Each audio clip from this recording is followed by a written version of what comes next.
5, 4, 3, 2, 1, 0. All engine running.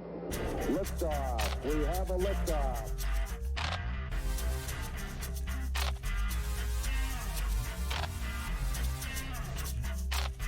It's February 28th, and welcome to another episode of The Pad. You've got myself, Ben, Rafael, sitting in the hot seat again with Cash and Matty, and we're back. And with a bit of a different look, I suppose. We've got video this time, so we're doing a bit of a podcast, bit of a video style, and we'll see how it goes, gents. But eventually, we might even get this going live if we manage to get our act together, or at least I get my act together and get it set up. And see how that goes. But yeah, we're here. We actually managed to get everyone up, and it was relatively smooth. Actually, I'm personally out of practice, so I was wondering how this was going to go. But it is February 28th, last day of February already in 2021. It's been a long time since we've done one of these. I think November 2019, in fact, was the last time we did a show together.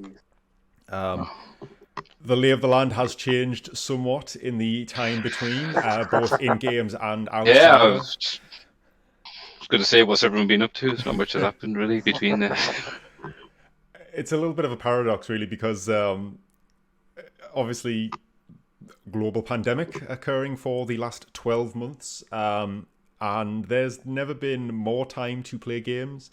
And we were literally just saying before the show there, Matty, that the paradox is more time than ever to play games, but development has been so screwed by the pandemic and the lockdowns and all the other stuff that there's not as much to play. Everything seems to be getting delayed. Everything's been pushed out. It makes sense though. I mean, especially with, the pandemic, development resources and whatnot. But it's not just that. It's coincided with the new consoles as well, which that normally knocks things back anyway, because developers coming to terms with either the new consoles versus, the user base of the old versus the new. So yeah, it's just been a strange old time for games. It's weird, but you're right. That's probably one of the most significant things that's happened in games over the last couple of months. Next gen consoles, Xbox Series X and S, still a terrible name, and the PlayStation 5 are both out. Kind of. Definitely a console launch, but because of circumstances, almost a soft launch, because fuck off, can you get a copy of them? Can you get a console? They are nowhere to be seen, and that's something that also impacts the PC market with the new graphics cards. Semiconductors are rare things these days. Production hampered by pandemic conditions, like everything else. So yeah, I know plenty of people. I mean, Matt, you've got your Xbox Series X. I purchased your PS5 that you got a hold of, and then my wife has got a second PS5 in our house because she then bought my pre-order off me. So it's kind of, we've been doing trickle down economics here in the one time it's actually ever worked. Because you've not got any of them, but I don't know if you tried to get them either. No, I think I anticipated scalpers and the hordes of people coming in at Christmas time. So the complete shit show that it is. Yeah, absolutely. And I know, kind of with the initial generation, there isn't really much to get on with. Now, PS5 is good because there's a lot of backwards compatibility with the PS4, so it kind of makes sense to maybe get it firsthand, whereas PS4 maybe didn't as much, but there was pretty much no backwards compatibility. But in order to kind of get a PS5, I need to upgrade my TV. I'm still kind of on the old Plasma HD. I need to get 4K and OLED and everything. So there's this time and space in the budget. It's just getting to it. It'll probably be later this year. So maybe November. I don't think you're missing out. I don't think you're missing out on much at the moment, to be honest. I think there's only of the games on the PS5, Demon Souls is the only one I'd like to maybe get my hands on. But I played the hell out of it on the PS3. I'm happy to wait. I mean, Sorry, I really like my PS5. I think it's kind of almost a bit laughable that Microsoft have been out there for, they run up, going banging the drum about backwards compatibility. It's been a big thing for them for so long, and then PlayStation 5 was this weirdly ambiguous kind of thing when it came to backwards compatibility, and then it turns out it's actually got really fucking good. abilities in that arena, and there's so many PS4 games that are worth going back to and just running in AAA mode. Performance mode, 60 FPS and upscaled 4K and stuff. Yeah, I got a War patch recently as a really good example of that. That game is unfucking believable.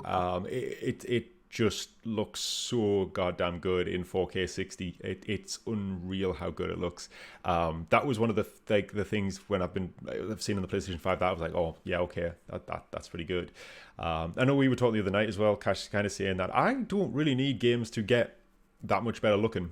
I think God of War kind of attests to that. I would prefer they perform better, because definitely, God of War just looks so much better at that crisp frame rate and that crisp resolution, and it is just impressive. But it's crazy because there's so many things that just run better out the box. I will say that's one of the things Xbox are doing or starting to do now is they're developing a sort of a technique where they can make backwards compatible games 60 FPS without having to go into the actual, mess with the files or whatever. So they launched their first batch, I think, last week, which was just random games. I think it was Watch Dogs 2, Sniper Elite 4. There was some random games in that batch, like a lot of Ubisoft games. It was a very odd collection, though. But I kind of liked. I mean, obviously, the one I'm waiting for is Fallout 4. Because once that gets 4K 60, I'm going to replay through it. But I kind of like how it's not like they're not just going through the pinpoint games and just going, right, we can edit these files and make them run better. It's just across the board. Here's a technique, and then no matter what you jump back into, the idea of all your games going forward, if you do go back to them, kind of limiting how much they're held back by performance issues and whatnot. I agree with you though, because the one thing I will say since getting this new Xbox is my tolerance for less than 60 frames per second has gone down. Oh yeah, it's horseshit. It's awful going back. I couldn't give a shit what the game looks like. Just make it run 60 frames. You just sound like PC master race gamers. I don't know. I still like games run fine on PC 60 FPS, but I'm quite happy to play it on the TV for convenience sake at 30 FPS. I don't see that much difference. Of course, if I had the choice, 60 FPS I would it every time. Well, I don't think it detriments too much from it. maybe that's why. I mean, I think the worry there is that this performance doesn't stay at the forefront of the generational jump, and graphics still creep in because graphics look better in videos and stills and sell games, whereas frame rate's a hard thing to convey. Even though it's nice that the argument has pivoted the industry as a whole more towards that, because 60 frames is great, but if push comes to shove, I'm not sure it's a hard thing to convey to the average Joe. I don't think it's. I think by the end of this generation, I think at least on this hardware, I can't imagine the majority of games still being 60 frames per second. I mean, you'd hope so. I think ray tracing's probably going to be something that doesn't get much better because it feels like the hardware in these is not great at it. But I think that's just they're all ATI hardware in these, and ATI's ray tracing stuff is just not as good as Nvidia's at the moment, and that's true in the PC market as well. So I just think that's a limiting factor. But still, I really like my console, and the load times are obscene in terms of how quick they are. It's unreal how fast they are. So going back to old consoles, that's just something I don't like to tolerate anymore. I won't have it. I won't wait more than 8 seconds. And you know what the biggest update was, and this didn't need to be something that relied on a next generation console, but the best thing is, it doesn't sound like I play games on a fucking airport runway anymore. Oh jeez, yeah. PS4 fan go brrr. I can imagine if you're going straight from a PS4 Pro to a PS5, I'd imagine it would be a leap for that reason. Holy shit, it's unreal. My wife's playing through Persona 5 Royal at the moment, and she's gone back to PlayStation 4 Pro to play it because it's just she had space on that console, and it's a PlayStation 4 game. Jesus Christ, it's even more. You just got. I just like. Was I used to this? Because I'm not anymore, and this sounds fucking horrendous. Yeah, I only noticed. I've got the standard PS4. I only really notice it when it gets hot in kind of summertime, when kind of the fans find it hard to keep up with the raising the temperature. And some people I play online with, if they're in a hot country, Jesus, I remember me and you played Apex with that guy you befriended. South Africa. Yeah, Yeah, holy there's a guy from South shit. Africa, and literally he just be like, "Bzzz, hi, how do you?" That's all you'd get. There's no other way to communicate. Does he play in a factory or something? Is it on a factory floor? That's kind of... I genuinely asked him, I was like, "Are you sitting next to your PS4?" He's like, "Yep." That's it. That's literally Honestly, yeah, like mine's bad, but his, Jesus Christ, it's like distracting, like almost. It's just so fucking loud. I've never really had it that loud, at least for very long. So I've heard that was a thing on the PS4 Pro, just to keep up with the the performance. But PS5, I mean, don't forget, we're kind of in early days. It'd be interesting to see after a couple of years how dust settles in, how that kind of plays into the rest of things. I know they did a tear apart video, and they showed how you can kind of easily take it apart and clean out for dusting and stuff, and that looked okay. That looked good. It feels like they're but taking we'll see the kind of thermals very seriously on the PS5. I mean, it's got the liquid metal cooling system in it and shit. Like when I saw that, I just didn't believe it. I was like, oh my god, it's got liquid cooling on the CPU. It's just insane. It's just nuts. I think they've really taken those criticisms to heart. I think they really half-assed the PlayStation 4 Pro, and they were like, nope, that is not happening again. It's not becoming a meme again. People aren't going to pay £500 for a meme. I mean, they would have, but they probably would still. Yeah. But yeah, it's I really like my PlayStation 5, primarily probably because of the DualSense controller. I need to try that. Well, to be honest, Matty, seeing as I've got yours technically sitting next to me, when wider restrictions lift, you are more than welcome to come round and try it. I have kept Astro Boss installed on my PlayStation despite platinuming it and never playing it again since like launch week. I probably will keep it on as long as I can, just because it's awesome. That's good. That get vaccinated, you can play your own PS5. It's like at the end of the tunnel. But yeah, that's the thing with the Xbox is like I love it as a hardware piece. But the thing is, I got an Xbox One X a few years back, and it kind of feels similar to that because what I did was it was still running the same as the Xbox, but it was playing older games better. It was more powerful. This kind of feels similar, but I think obviously the reason being is that there's just no games that take advantage of the new hardware yet, you know? Well, that's what it's all about, isn't it? It's the games. I mean, Halo was supposed to be the launch title, and that's been delayed I've seen the new considerably. Screenshots of it, which the new screenshots that came out a couple of days back that look way better than what they originally showed. It's crazy though when you think that it's going to be a launch title and it's been delayed, at least a year. I can't imagine it'll be delayed again because, come on, guys. But it's just going to start to go really bad then. Yeah.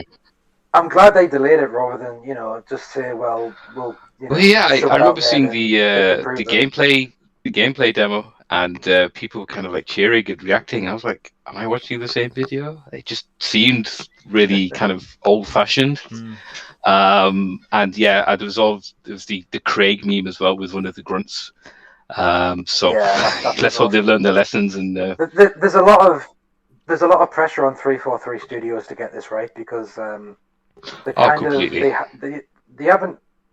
completely messed it up, but they certainly haven't maintained the standard of what Bungie did with Halo since they took over it. No. Yeah, that was a big pair of shoes. The franchise has declined. Yeah. It was always going to be difficult, but I think after Halo 5, I think people just realised they have to nail the next one, otherwise it's just going to decline again. You're not wrong. I mean, it doesn't feel like Halo is this juggernaut it once was, and that's coming from somebody who was a huge Halo fan. I have got 5. I bought it's probably fair to say I bought an Xbox One to play Halo 5, got about halfway through it, and then just dropped off it. And that I thought the game played well, but the story and everything was just awful. It was just Nothing about it was like particularly exciting. Like after you saw the no. coolest thing about it was the Master Chief got his like friends from the novels in the game finally, and it was cool to do that first mission as Blue Team going aboard that ship and just being like a proper fucking squad of Spartans doing cool ass shit. And after that, I was like, I don't really give a shit about any of this. It's fine, but I don't know. Maybe it's just a case of I don't know. I think personally, I think Microsoft have got a real track record of letting franchises really wither on the vine. I agree, but I think that happens, like, apart from Nintendo, for example. I don't think there are many long-standing franchises that don't. I mean, in terms of, if we're doing this by console, in terms of Sony, Uncharted, I don't think is. I think after the Lost Legacy, and Uncharted 4 was good, but if they're going to continue with the franchise, I think they have to change it up a bit. Gears of War is the same thing. They have to make some huge changes because you can't just keep refining hashing the same thing. Well, yeah, I think that's why they Yeah. probably left Uncharted where it was. It's kind of can't really do much more than that. They gave it kind of the final ending. Lost Legacy was fine for what it was, just kind of a little spin-off, kind of some returning characters. I think God of War is a really good spin-off. Yeah. and God of War is probably the good example where I think after Ascension, which is like the fourth or fifth one after well, I mean, it depends if you can.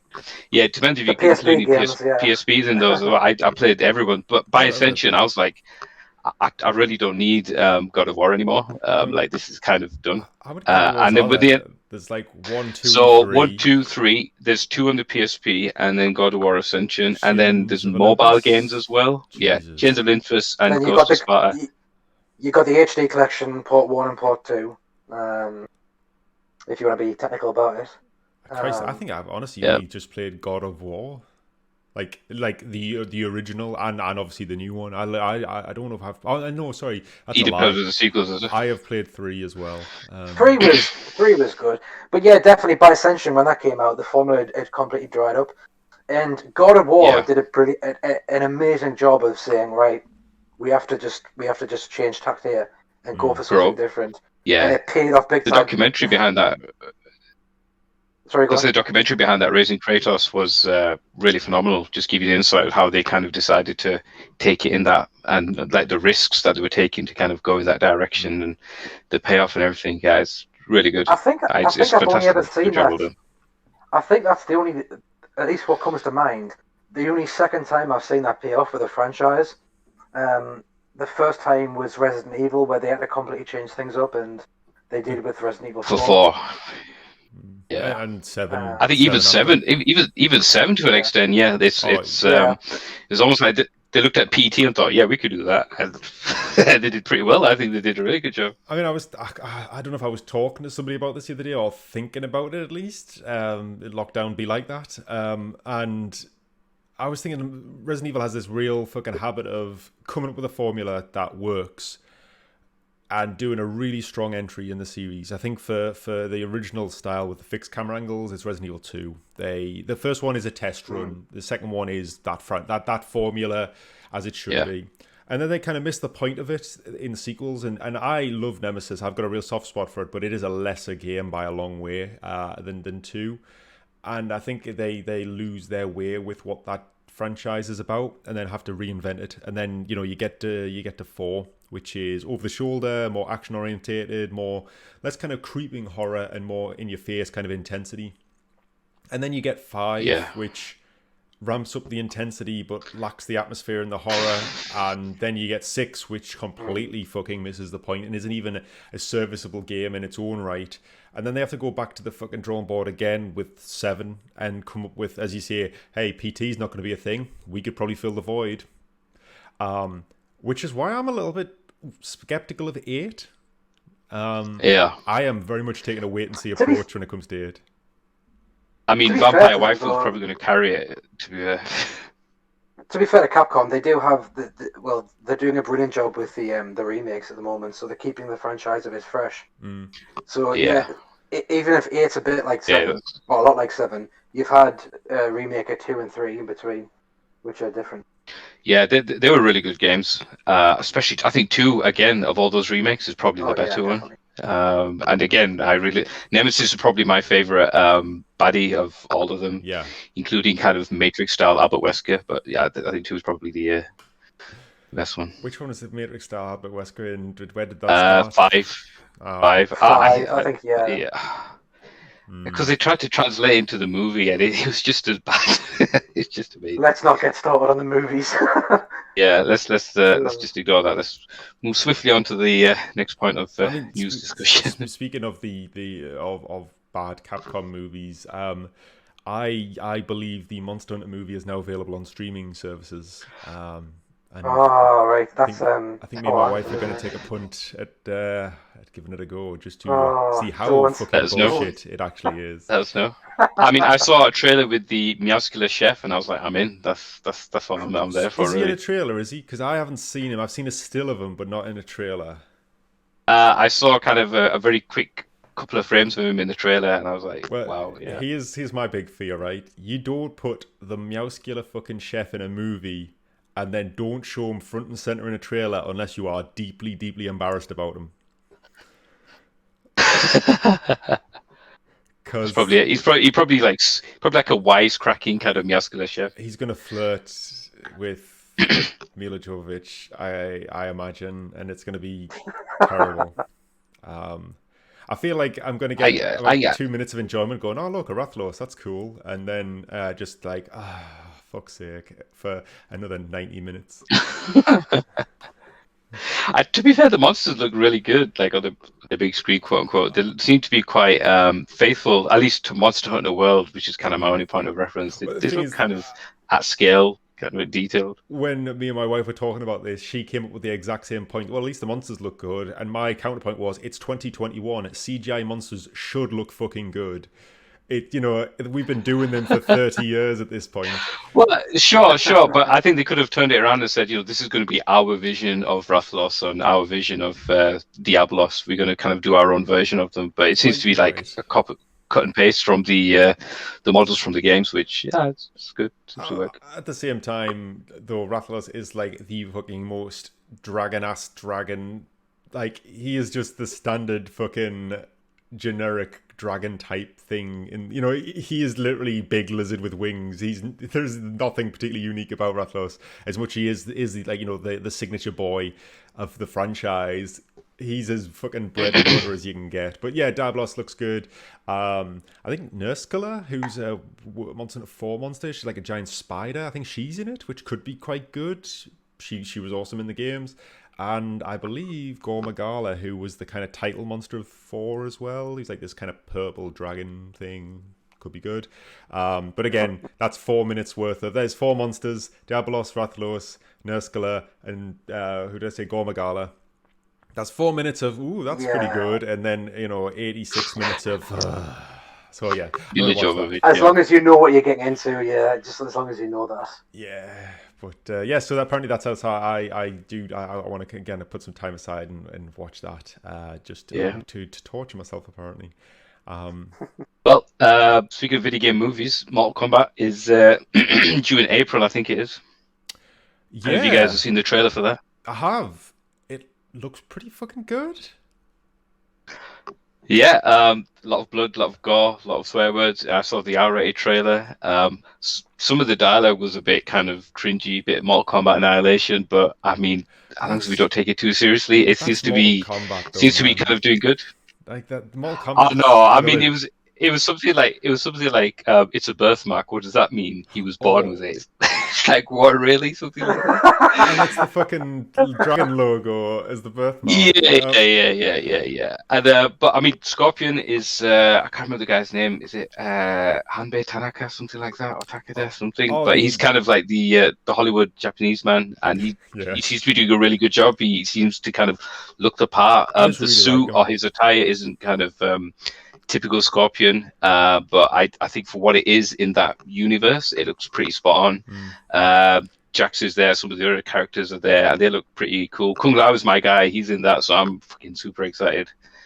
And there's fatalities, there was kind of saw a glimpse of things going on, and hearts being ripped out and heads being squished and blood splitting everywhere. So I should be good. Just a very good waste of time. I think I'm looking forward to it. I still like the 1995 movie, I'm going to say.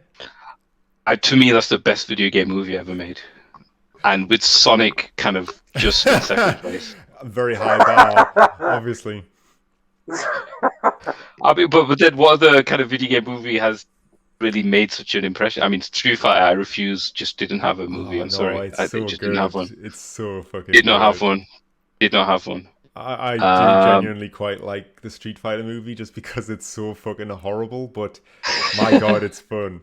It's so like it's got so many like big stars in it, and it's full of so much bullshit. I mean, it's Raul Julia's last film, and he just It's probably like Raul Julia's like one of his best performances, but like he was the only one performing top of his game. Everyone else is just So either badly bad. written or just couldn't be bothered. Yeah. You're telling me you don't like E Honda being a Samoan cameraman? Well, it's canon, isn't it? Not really. Yeah. It is now. Is Chun-Li a news anchor in the game? Chun-Li is she's a policeman officer, but it kind of goes like that on like she's Is kind that, of undercover. is that her official term, is it? Yeah, Channeling some hot fuzz there. yeah. I'm trying to think what the other. Kami is Kylie Minogue as well, Yeah. and we all know how great Kylie Minogue is at singing and acting universally. So Is it? and I have a DVD of the Mortal Kombat TV series somewhere. the cartoon. Cartoon. No, series. like I Was think it- it's like a live action. There was a one. live action one as well. It was on Sky One over in this country. I'm sure. Yeah, Street Fighter. I remember a Mortal Kombat No, one, the not Mortal Street Kombat. Fighter. Oh, Mortal Kombat. Sorry, yeah, I remember that. Conquest. It's called Conquest, I think. Yeah, that was good. That was a lot of give it a fun. watch sometime. The But yeah, the new film. video game movies.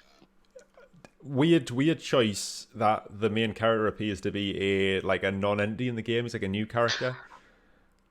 It's almost like he's the audience member, and he's kind of RPGing as him. I think there'll be a twist where he's actually a reincarnation of somebody, or he'll be someone in disguise, or he'll take another persona or something. It's bound to be something like that. This is what I think. At the end of the film, they'll be like, "Hey, what's your name?" And I can't remember what his name is, but it's something really bland. They'll be like, "Hey, that's a shit name. You should call yourself something better. How about Johnny Cage?" I think he's going to be Johnny Cage. I just put some glasses on, yeah. Yeah, because why the fuck not? Like, let's just go fucking stupid with it. Mortal Kombat is ridiculous at the best of times. It's like pure 90s bullshit, like of the highest caliber. But yeah, CGI Goro remains to be seen if he's better than puppet Goro. I do have a soft spot for I puppet Goro. think animatronic Goro was fucking OP. Like He looks good. the best of the best. Yeah, it was. Animatronic is probably favorite. Yeah, Goro's a goofy ass fucking looking thing. All right, I don't care what anyone says. of course he is. So like animatronic Goro works Well, perfectly that's why fine. the animatronic worked, because it looked goofy as hell. It's like, what the fuck is this? And it worked because it just wasn't taking itself too seriously. Like when Johnny Cage does the splits and punches him with the balls and stuff. It's just amazing. Oh It's man, so good. I saw that film far too young, and I fucking loved it so much. It's just the fact that it was this like video game thing, but like, I mean, to be honest, I was probably too young to be playing the video games. If I'm being perfectly honest, if I could watch the film, I'd certainly. Oh, we were all too young. I think I was like 9 or 10 when I was playing them, even earlier than that. So yeah, It was it was like the fine. worst. I mean, it's because of Mortal Kombat we started having the ratings in video games and things. So Yeah, got that to add to it. yeah. It was the what was it? Metal in the 80s and Dungeons and Dragons in the 70s. The Mortal Kombat in the 90s, causing outrage with parents. Yeah. And there was 9/11 in the 2000s. Yeah, got a bit real, didn't it, when we were teenagers? I don't know, what was it in the 2000s? Like rap music? Insane. Maybe initially, but that was like more. It was. 90s I remember. as well. I can't remember the. Was it Jack Thompson, the video game lawyer? That was Oh, 2000s, Grand Theft right? Auto. Video game violence. Hot coffee. Yeah, GTA. Hot coffee mod Grand Theft Auto. Yep. God. It was a simpler time. Pre-COVID, absolutely. Jesus. But yeah, it's wild in general. I mean, aside from video games, obviously lockdown. But like, what have you guys been doing to keep yourself sane in lockdown? Ah, watching movies, I'll let you start. What was that, Cash? listening to music. I'll go say I'll let you start. It's probably going to be the same answer. Yeah, it's just been nothing. It's just been like very little. It's just been somehow 15 hours of YouTube a day or something. I was going to say about it because that kind of thing. I think you've probably had it worse in that. I know you were Oh, basically yeah. off work for a long swathes of time, and I think that filled it. That's filled in a shit ton of time for me. Yeah, I've been quite lucky It's not just to been. I mean, be yeah. furloughed or lose my job. So that takes kind of a chunk of time. But then I've got a child and kind of take her out and do what I can with her to the parks and go on walks and stuff. When we had an ease on lockdown, we'd kind of go visit some family with kind of within reason, on doorsteps and stuff.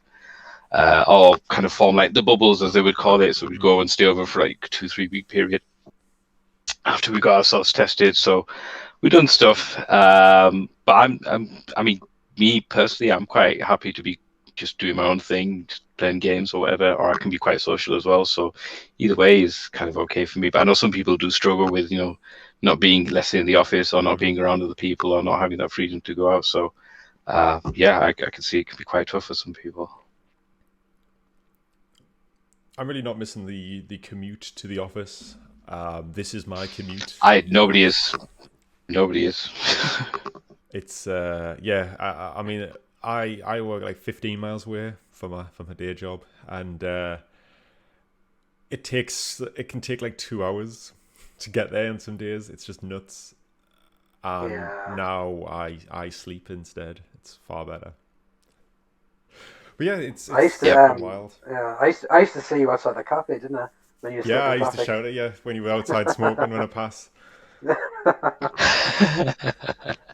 And like I'd go for a cigarette, finish a cigarette, and you'd move like one car ahead. That was it. And that wasn't Stuck even in the that busy traffic. part. That's why it was just crazy, man. Like I don't miss the commute whatsoever. Yeah, it's wild. I don't see us going back to the office full time. I think it's changed things dramatically for the long term. Yeah, I think we were saying this is it's catalyzed a lot of working from home mentality because a lot of my bosses and people in charge had kind of a very old school, like, no, you need to be in the office, you need to be presentable, you need to be seeing people, you need to be face to face. And at least my job as a developer isn't really necessary. I don't really speak to customers, don't really have that engagement. I can just go home and just not see anyone. I used to have contractors that were kind of exclusively working from home, and it worked fine for them. And there wasn't kind of any reason why we couldn't have more than one day work from home. And since lockdown, they've realized, actually it's really a big benefit because people don't commute, so they tend to start on time. People, if they're doing big projects and big work, they'll kind of miss their lunches, miss their breaks, or Karen after work and kind of give us free labor. So yeah, it works out for us.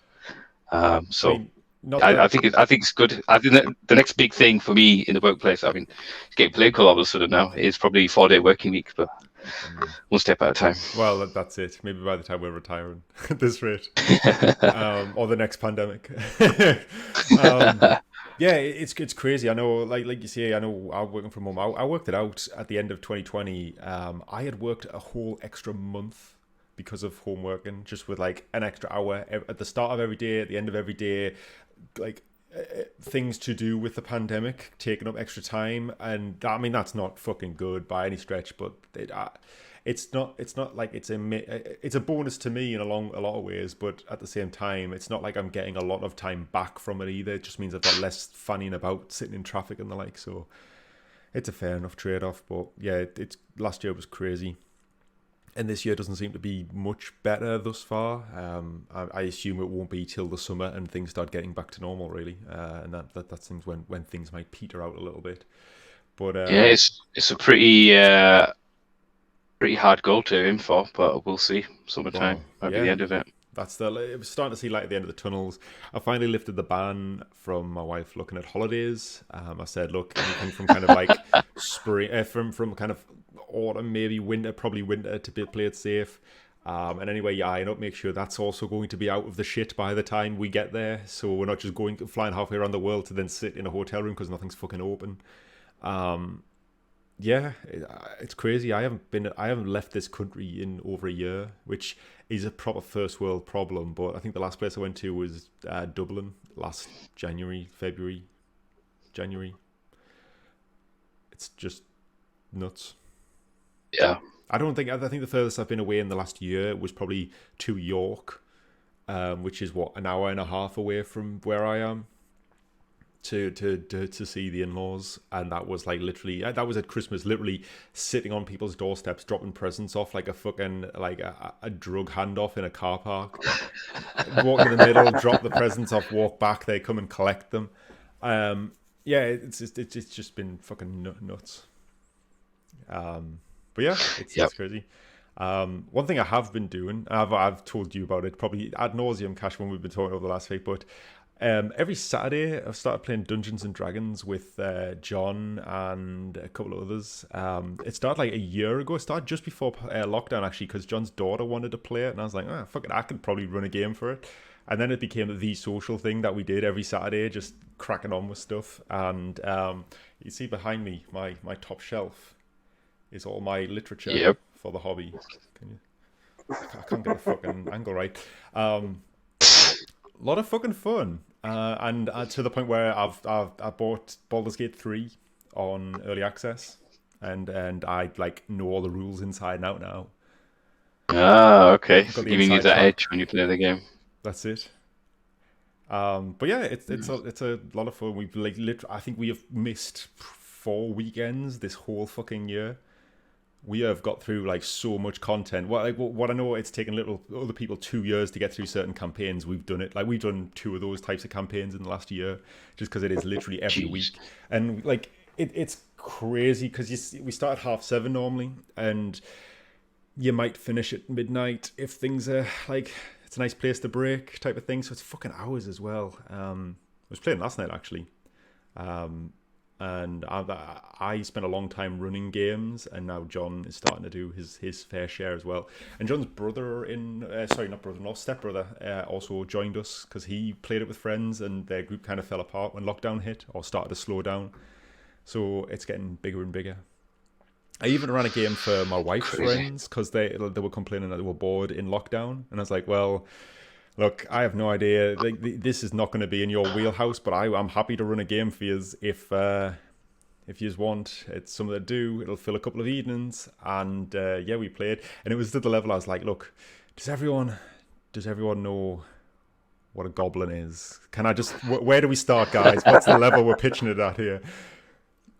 But no, it seems to have gone pretty well, and even those guys, I've said to them, well, look, I did like this the starting chapter of the start. There's like a pack you can get called the starter kit, and there's like a pretty good adventure in that, like a 5-chapter adventure. And I said, well, hey, look, if you want to play once a month to allow me to get some time to prep it, I'll see you through it. And there was nine people in that, between my wife's friends. It was like friends and their spouses, and so we divided them into 2 and ran 2 separate groups. I was like, look, I can't run 2 fucking groups through this for weeks at a time. It's just too much time. So if anyone who wants to drop out now that you've gone through the starting chapter, by all means, I'll not be offended. It's just not for you. Off you go.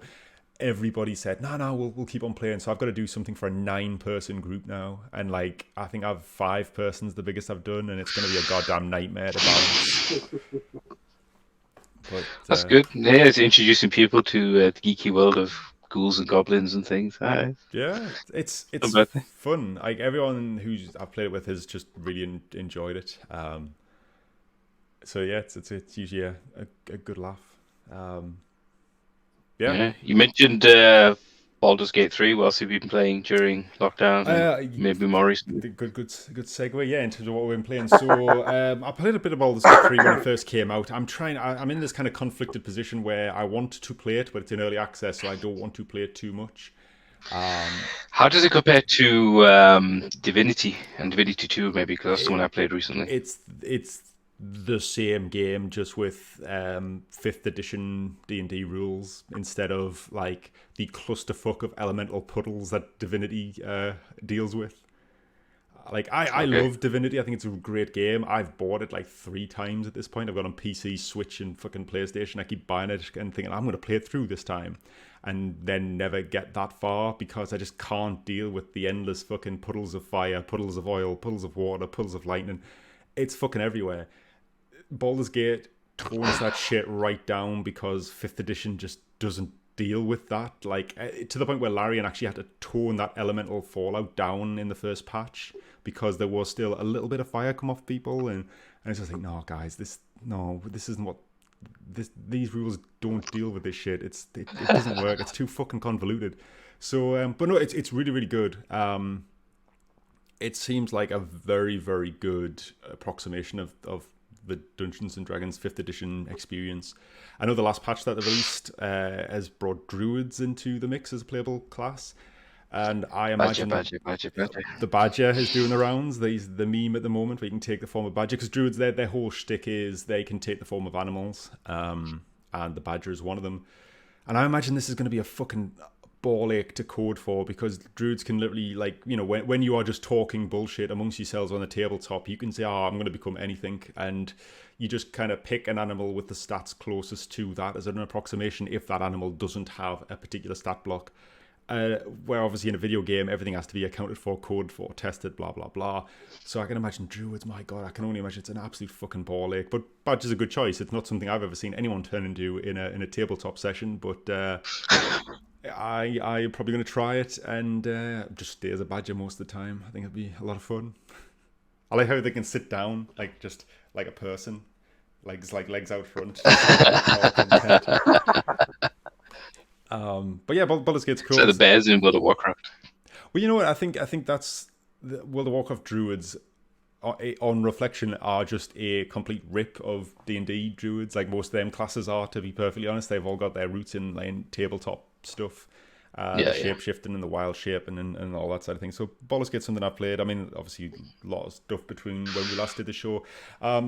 Most recently, I am currently playing through Persona 5 Strikers, the spin-off sequel to Persona 5. It was literally about this time last year, playing through Royal, the special edition of that game. Never played a Persona before, and 120 hours or so, 111 hours I think I clocked up eventually. Finished that game, really, really liked it. At about the 80-hour mark, I did start getting to the point I was like, I kind of want this game to finish now, but it's not that I was not enjoying myself, it's just that I just need, I can't sink so much time into things that are like this linear thing. It's just, it wasn't so much that it outstayed its welcome, like something like Assassin's Creed Valhalla certainly did, which is something else I played recently, but just a long-ass game, and it took me like 3, maybe 4 months to finish, and I can't remember the last time I actually played a game for that long, consistently, and saw it through. But yeah, Persona 5 Royal, fucking awesome. Probably the best JRPG I've played in 2 decades, quite frankly. Wow. Really, really good. Strikers is weird. It's a Dynasty Warriors-esque game. It's a Musou game, but it's far more Persona than it is any of those games. There's a lot of story in it and stuff, isn't there? Dialogue and yeah. It's Persona 5, just without the turn-based combat. Instead, you get like small, kind of Kingdom Hearts-esque combat instead. That's like it's like this weird halfway house between what a Dynasty Warriors would be and what a Persona game would be, and it works pretty well. It's quite fun. It's got some weird shortcomings, like Persona's all based on a calendar system that has like meaningful impact on the gameplay and the story. Like the whole point is when you go into a dungeon, you've got a limited amount of stamina, a limited amount of resources, and eventually you'll exhaust it if you do too much in the dungeon. So you have a kind of like a soft cap on how much you can do, and you got to come back out, rest for the day, time moves on, you get closer to like the cutoff point where you've got to achieve your objectives, and if you fail, you like get literal game over, like go back to the nearest save and try again. This has that calendar system, but it's like really surface deep. You go into a dungeon, you waste all your stamina, you exhaust yourself, you can't really carry on. You leave the dungeon, time doesn't progress because it's completely tied to the story progress, which is triggered by progressing through the dungeon. So you leave the dungeon to recover, then you just literally click on go back into the dungeon. And I'm kind of sitting there going, you could have just allowed me to recover at a checkpoint in the dungeon instead of sit through 2 loading screens just to recover. It feels like they've maybe not thought about that aspect as much as they should have. And there's other things, and I think, I'll be honest, Persona 5 is guilty of this as well. The Persona combat's all based on like elemental affinities and weaknesses. So like you get wind and lightning magic, and they're polar opposites. So if something's got a wind affinity, it's probably weak to lightning damage and fire and ice and all that stuff. On kind of bosses and mini bosses, if you have the wrong party composition and you just don't have the right elements in your party, because each character has like a different specialization, fights can either be nigh impossible or really, really long and drawn out. And once you're in combat, there's no way to swap your party members out. You can do it any time on the fly when you're wandering around a dungeon, but once you're locked in combat, you are stuck with the people you've got. And so you've got to kind of like make a choice really early on at those fights. You've got to kind of say, do I drag this out and just grind my way through it the long ass way? So do I sit and take like 15 minutes to do this one fight? Bearing in mind, it is Dynasty Warriors combat at its heart. Or do I throw the fight, let this thing kill me, and choose the right party members now that I know what it's like allergic to, weak to? So they're like the bad parts, but for the most part, it's more Persona. I think the weirdest part for me is it's definitely more a sequel to Persona 5 rather than Royal. And none of like your progress carries over, which might sound obvious, but like you can establish a relationship with another member of your crew, and none of that comes over. So I romanced Makoto, who's one of the characters, and now she's just weirdly like ambivalent towards me. She's like just one of the gang, and it's like, oh, fine, I suppose. It just feels weird, especially considering how much that kind of season's over. Yeah, it does feel like that. It's like, oh, she's gone to college, so she's obviously not fucking interested in me anymore. Yeah, so it's odd because the romance option doesn't play into Persona 5 Royal until very late on, but it becomes a bit more of a kind of more significant thing on the kind of personal side of things later in that game. So for it to completely go out the window in the sequel feels a little bit jarring, but for the most part, it's pretty fucking good, and it's just more time to spend in that world with them characters. And if you are not sick of that by 120 hours in, then you're probably going to enjoy this like 50-hour kind of nightcap to it all. You know, it's just a nice little, it's an epilogue to the whole thing. The story's a lot lighter. It's like a summer vacation road trip that deals with a lot lighter themes. It's nowhere near as like dark or as serious. Because Persona 5 goes to some fucking places. It's very anime. It starts off small and goes to some crazy ass places in the back end of the game. I mean, you start off that game trying to take down a teacher who bullies and sexually harasses students, to like dealing with all sorts of fucking crazy ass otherworldly shit, and this is just like back to basics, like taking down corrupt people who are doing nasty things, but probably not as nasty as a lot of the stuff that people in the main game did. So yeah, it's good. It's strange. It's definitely got shortcomings, and it's weird because I think most people who like Warriors games, that's a franchise and a type of game that has a following who, I think it's probably safe to say, play most of those entries regardless of subject matter or quality. Dynasty Warriors 9 case in point. There's quite a lot of those initial like sort of like spin-off franchise mixes now. There's like Dragon Quest. There was the Hyrule game, or two of them. Yeah, Dragon Quest. Forgot about that. Fire Emblem. What else was there? Fire Emblem. I mean, I've been playing Age of Calamity, the Breath of the Wild spin-off, just around Christmas time. Pretty good. Yeah. The ones I played are all fine, but they're kind of just that, if you know what I mean. So yes, yeah. At least this sounds a bit more like it's holding on to Persona a lot more than the other franchises do with that. It is. I definitely say that, but that's probably both to its benefit as a game and as a kind of self-contained product and piece of art, if you want to call it that. But yeah, I think this is weird in that I think most people who are fans of Warriors games will play any of those fuckers just because it's more of the same, hack and slash bullshit. Bullshit in a good way, it's hammy stupid shit, but it's fun. This I wouldn't recommend to anybody who isn't just like a Persona 5 fan. it's too deep in the fucking Persona 5 gameplay and story to appeal to Warriors fans just picking this up. And it's not something you could just like jump in. I mean, you would be lost to what the fuck's going on from both the story. Yeah, I was going to say and the there's no gameplay like a catch up at the beginning where it's like No, previously on Persona 5. Not or at anything. all. It's literally just like your character turns back up to Tokyo and the gang are all there, and it's like, hey, it's summer vacation. I'm glad you could come visit. And then the plot just kicks straight in, and you're back to it. And like, I mean, one of the main cast of characters is Morgana, the cat, the talking cat, and like you just be like, who the fuck is this cat? Like, it's just ludicrous. But yeah, I'm really enjoying it. I think it's good. I'm 12 hours in. I believe it's about 50 hours long, which sounds long, but it's actually quite short for a Persona game. So I'm well on my way. Well, I'm guessing that, I mean, in terms of Persona, if you're desperate for Persona, that's the only thing you can do, because I imagine Persona 6 is probably 5-10 years away now. I wouldn't be surprised if it's 10 years away. I mean, is it Shin Megami Tensei 5 is meant to be out this year? Although I am skeptical to whether that will come out this year. I mean, Atlas do not rush these out. They take their time and then they milk them. You know, Persona 5 has got Dancing All Night, Dancing by Starlight, which is the DDR rhythm game. There was a Persona 4 fighting game at one point. Like, there's every time they do a Persona game, a numbered Persona game, there's probably about 5 or 6 games off the back of it. So we're only about 3 or 4 deep for 5. So brace yourself, guys. Plenty more to milk. But yeah, it's cool. I'm enjoying it. I think the only other thing I've been playing this weekend was the demo for Outriders, the game from People Can Fly of Bulletstorm fame, infamy, which is their looter shooter take, third person, very Gears of War-esque.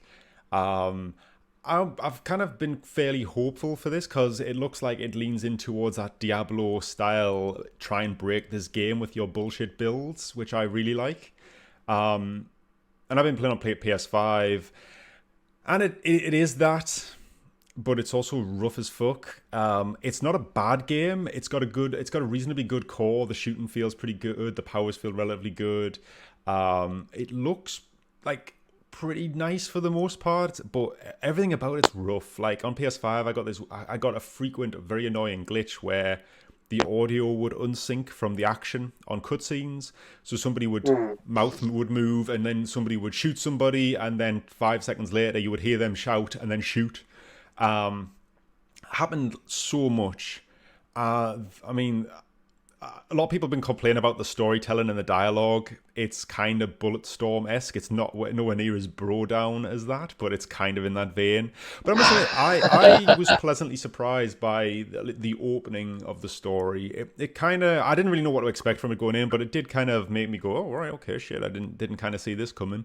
Because the demo is essentially the prologue, right? And if you buy the game, it continues on with progression and things. Yeah, it's a ballsy demo for how rough this game is, because when they announced it a few weeks ago, I was like, oh, well, they must have some confidence in this game, because demos will not do you any favors if the game is not good. Yeah. And I wouldn't say the game's not good, but it's rough. And I personally would have not released a demo in this state, quite frankly. Wow. It's rough. It's just rough because it's a looter shooter, and they have got a bad fucking track record of releasing in a good state. Yeah. With the issues it's got, I would have probably said, let's not, lads. Let's release quiet. If the hype's not there, let's release quiet and let's pick up momentum through kind of positive word of mouth and long-term kind of improvement over the course. I think this has probably done them more bad than good. Yeah, I was going to say, fuck you. Because the bad words spread everywhere, hasn't it? Completely gone against that. Yeah. Yeah, I mean, I've gone from being... I was probably going to pick this up on launch to I will probably give it a few days to see how it pans out. If not, just leave it alone for the first couple of months, depending on that initial word of mouth. Yeah. It's just a bit rough, man. The glitches, the dialogue, kind of looping. It just... Yeah, for this, like the level design's pretty bland. It feels very Gears of War 1. It's a lot of linear corridors followed by combat balls with chest high walls everywhere. Say what you want about the Division. The Division 2's like level design is great. Like it feels very organic, even though it is full of chest high walls. It feels like a city. This just feels like a level in a game. When you like the demo, you kind of go through like one of the areas, and then you've got a bit of like almost like a free roaming aspect afterwards, where you can go back through the level and go onto side paths that you didn't previously visit. You get the one that I did. You get to the side path. You have to click a button to jump across a chasm. There is a cutscene, fades to black into a cutscene of your character leaping across the chasm, fades to black, and then you're standing on the other side of the chasm. And I'm like, just let me fucking jump across the chasm. Like, it's got that weird thing. You know how some games just don't hang together very well from like a narrative perspective. Like everything feels slightly it feels like the cutscenes are all kind of cut too early, and it just doesn't have a nice pace or flow to it. It has that with the cutscenes. It feels like everything ends. It fades to black just a split second early. It's like the cutscenes are all framed up against hard cuts, and then somebody did a fade to black at the end that just kind of overlaps on the good footage a little bit too neat. Like it's weird, man. And there's a lot of bad shaky cam in the cutscenes, as if like it's kind of documentary style. It's a bit too fucking much. But the core gameplay is good. It's not great, not like earth shattering. It's a good approximation of Gears of War. Not as tight as that, but it's that kind of combat with powers, and it gives you far more liberal use of powers than something like Destiny.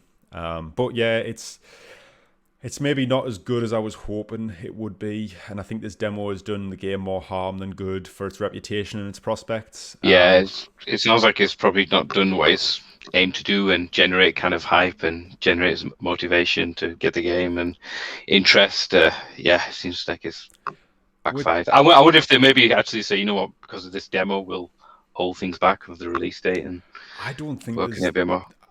I don't think there's enough time between now and April to fix these issues, but I don't know if they could. Like, I don't know, there's things you could do to improve it, but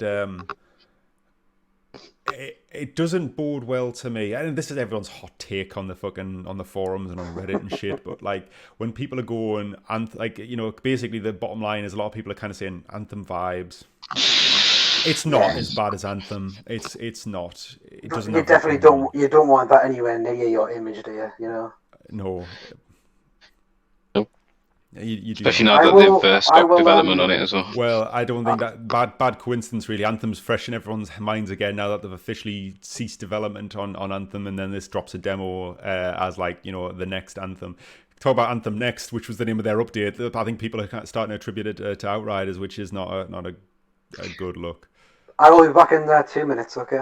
All right, man. But yeah, but it's fine. I might hold off a little bit around, you know, buying it. But yeah, that's supposed. Yeah, that is what I've been playing as of late. How about yourself? You dipping into anything at the moment? Yeah, a couple of games. Valheim, you and I played, as we mentioned earlier. I guess we'll get to that a little bit more. In addition to Valheim, I'll be playing a bit on the PS4. Apex Season 8 came out not too long ago. I do like getting into the early start of the seasons because they're very generous with some of the stuff they give you, like the freebies and the packs. And also because they changed the maps. Either the new one, because I haven't played the Olympus one, which was Season 7, or they just changed the very nature of the old maps. So like Kings Canyon is kind of completely different now. So it's nice to kind of go in and get that feeling of playing it again for the first time, being a noob, because they've changed some weapons, they've added some weapons. I think they've taken some weapons out, the way they've reworked some of the scopes and how they attach to weapons. So you're kind of learning as you go, and because it's quite intense, it's quite adrenaline filled, because you have to kind of pick it up while people are running and breathing down the back of your neck and stuff. It's enjoyable. So I think every season I kind of install it and play for a week or two, and then I'll just delete it and wait for the next season again. It's just interesting to see kind of the The new characters, the new character, Havoc, I can't remember his name actually, Fuse, that's it. He's really interesting. I haven't got him yet. It's really expensive to unlock, but I've just kind of played in him. Everyone, like with any season, everyone is kind of first to pick him, and they always pick him. So you get a good indication of how he plays and what his ultimate is like and things like that. Like so the Ring of Fire, isn't it? Like it creates a lot of like zones to trap or box people out. He seems cool. I played a little bit at the very early days. There was like a special weekend on where, ironically, even though I missed season 7, the special weekend put us on Horizon, so I actually got to experience the map I'd missed. And in a further twist of irony, never got to play the new version of Kings Canyon. But I played a bit. I always like Apex. I don't stick with it, probably a bit like yourself. But I think the furthest I've ever gotten a season is like level 50 on the season pass once. I get like level 27. Yeah, I think it's like 30, 38 or 39. I think it's the first or the second season, one of them. Yeah, that was probably with you. Probably just played it like hardcore when it first came out and stuff, and that was it. And yeah, I think if we're ever on, we do kind of say let's have a quick game or two in the early seasons and things. But yeah, it's always good fun. So yeah, I've been playing that. On the PC, I've been playing a Dyson Sphere program, which is like an like a 3D interstellar Factorio. So the idea in a nutshell is you land on a planet, you're given very little resources to begin, but you start mining ores, smelting them down into components, building those components to more complicated items, more complicated components, research new components, new ways of smelting and developing and manufacturing new items, and you set up a conveyor belt, a manufacturing line, link those manufacturing lines, and it's just kind of project management. The game is probably the way of describing it. But I haven't really played Factorio. I do the game that I can't slip my mind, but I knew of them and knew what they were. Satisfactory, I think it is. Yeah. I knew what they were, and I've kind of seen gameplay videos of them. I never thought they was for me because it just didn't look appealing, just didn't look interesting. But I do like interstellar kind of games. I do like games where you can travel between different planets and galaxies and systems and stuff. No Man's Sky is an example. EverQuest another example. I like those kind of games. Elite Dangerous, another one. I've got all those games. I like just kind of being in a ship and just having kind of the vastness of space around you. So this kind of scratches that itch because each planet is quite different. You get kind of live planets that are kind of filled with life and trees and water. You get planets that are dead. It's just kind of like a moon. There's just nothing on there, very little atmosphere.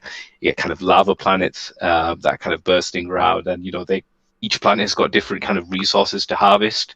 So a lava planet will have maybe titanium, whereas your barren planet doesn't, so you have to kind of transfer things across different stars and different systems and things. Oh, okay. The idea is you build a Dyson Sphere, and the Dyson Sphere is a giant celestial object that orbits the sun, and it harnesses the power of the sun by beaming the energy and the heat and the light back down to different planets. So it's almost like when you were burning kind of ants or crisp packets with a magnifying glass, but that on a solar scale. So you're kind of gathering that energy and you're building those kind of projectors in space around the sun, and they beam energy back to your planet, and then you use that energy to kind of continue mining, continue manufacturing, and then you keep going until you get enough power and resources to go to another nearby stellar object or a nearby star, and then continue on. So it's almost never ending, I guess, because you can always restart and redo and restart and redo and start again. So yeah, I have that running on the background whilst I'm kind of doing other stuff, watching videos and maybe, should I say, working. It's just kind of have that in the background, and you can kind of leave it to it, and you kind of keep checking in now and then, and the progress on this is going up, and I need to check on this and fly to this planet. It's really really good. It's early access at the moment. I think it's 0.6 is the version I'm currently on, so there's kind of a big roadmap of stuff to come and new releases. So I'll probably give it a rest for a bit because I've been playing quite a lot, and pick it up when a new version or even 1.0 drops. So yeah. What's the pace of that game kind of like? Because sometimes those games, I mean, to be honest, more and more I'm finding the pace of games are what keep me hooked.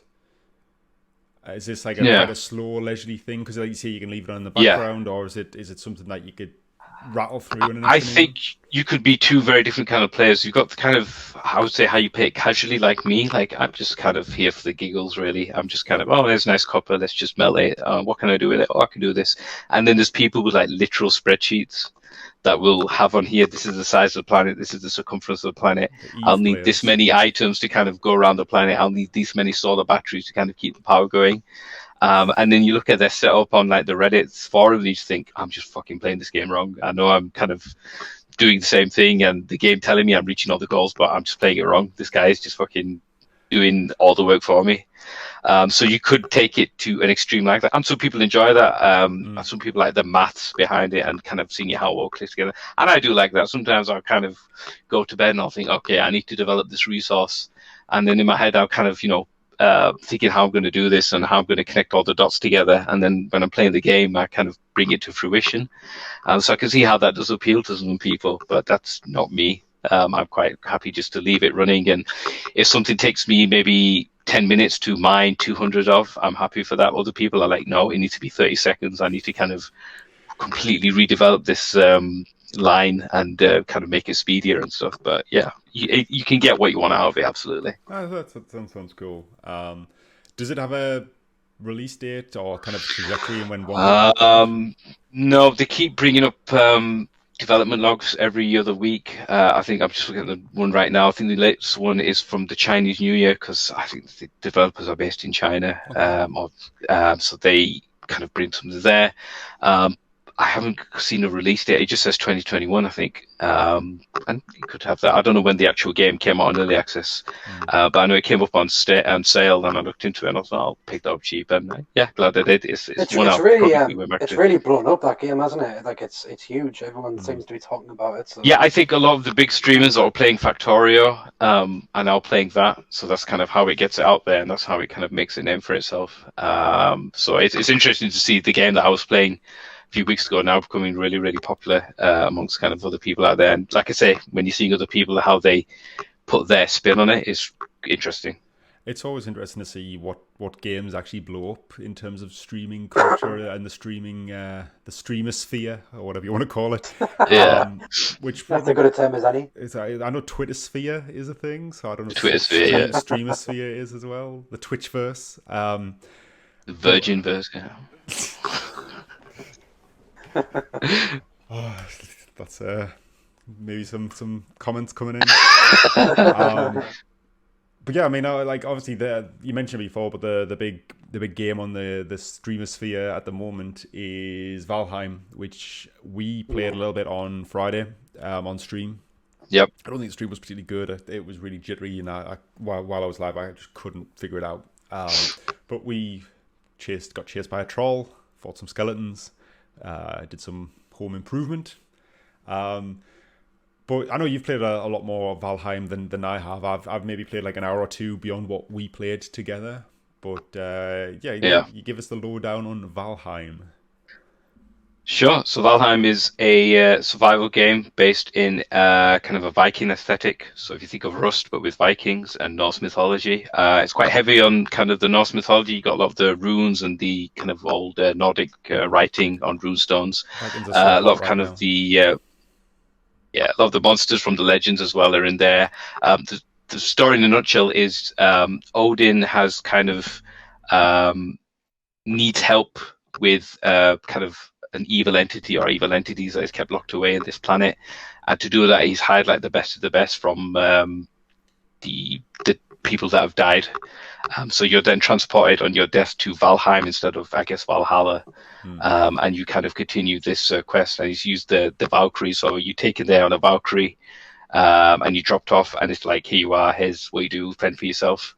And then the early game is, you kind of trying to gather leather scraps from walls and trying to build your own hut, and you have to kind of get a fire, keep yourself warm, and that kind of stuff. It's really kind of basic survival mechanics, and survive the night and sleep till morning, that kind of stuff.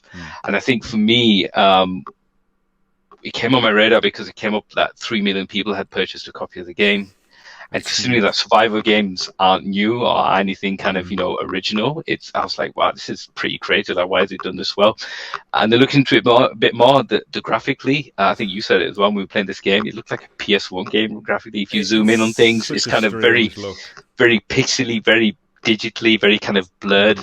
But what they've done with the game, especially with the lighting and the ambience and the sound, is really well done. Yeah, it is. The sunrise, the sunset, the misty mornings, the fogs, the rolling clouds and thunder. It's got a real look to it. Like, it's got a real style to it that hangs together. Like, on close inspection, it looks like shit, quite frankly, because PS1 game is not an aesthetic that you want to aim for. Not selling this game at all, yeah. But it hangs together really well. Like, everything that's kind of like mid to long distance has this like really, really gorgeous kind of oil painting look to it. Like, the lighting looks fantastic. And even the PS1 aesthetic is like purposely done. Everything has that kind of blocky, pixelated look to it. It's all has a style. So it's not that it's a bad looking game. It's just a strange style. Like, it's odd. It's a really strange art style to take. And I mean, like you say, with PS1, I think, for example, Death Stranding had a PS1 demaster, where it's kind of, how it would look on the PS1. And it's just kind of, a little take on how bad the graphics are on the PS1. So to say that this game looks like a PS1 game, on the face of it, is almost like a slander. But when you kind of start playing, it's kind of, an intended art choice.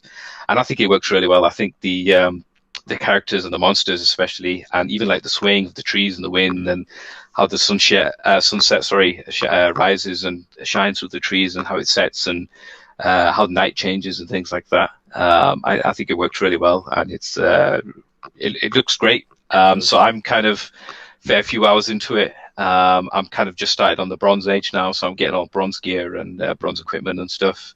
Working my way up to the second boss. I think we did the first one, you and I, which is kind of big elk.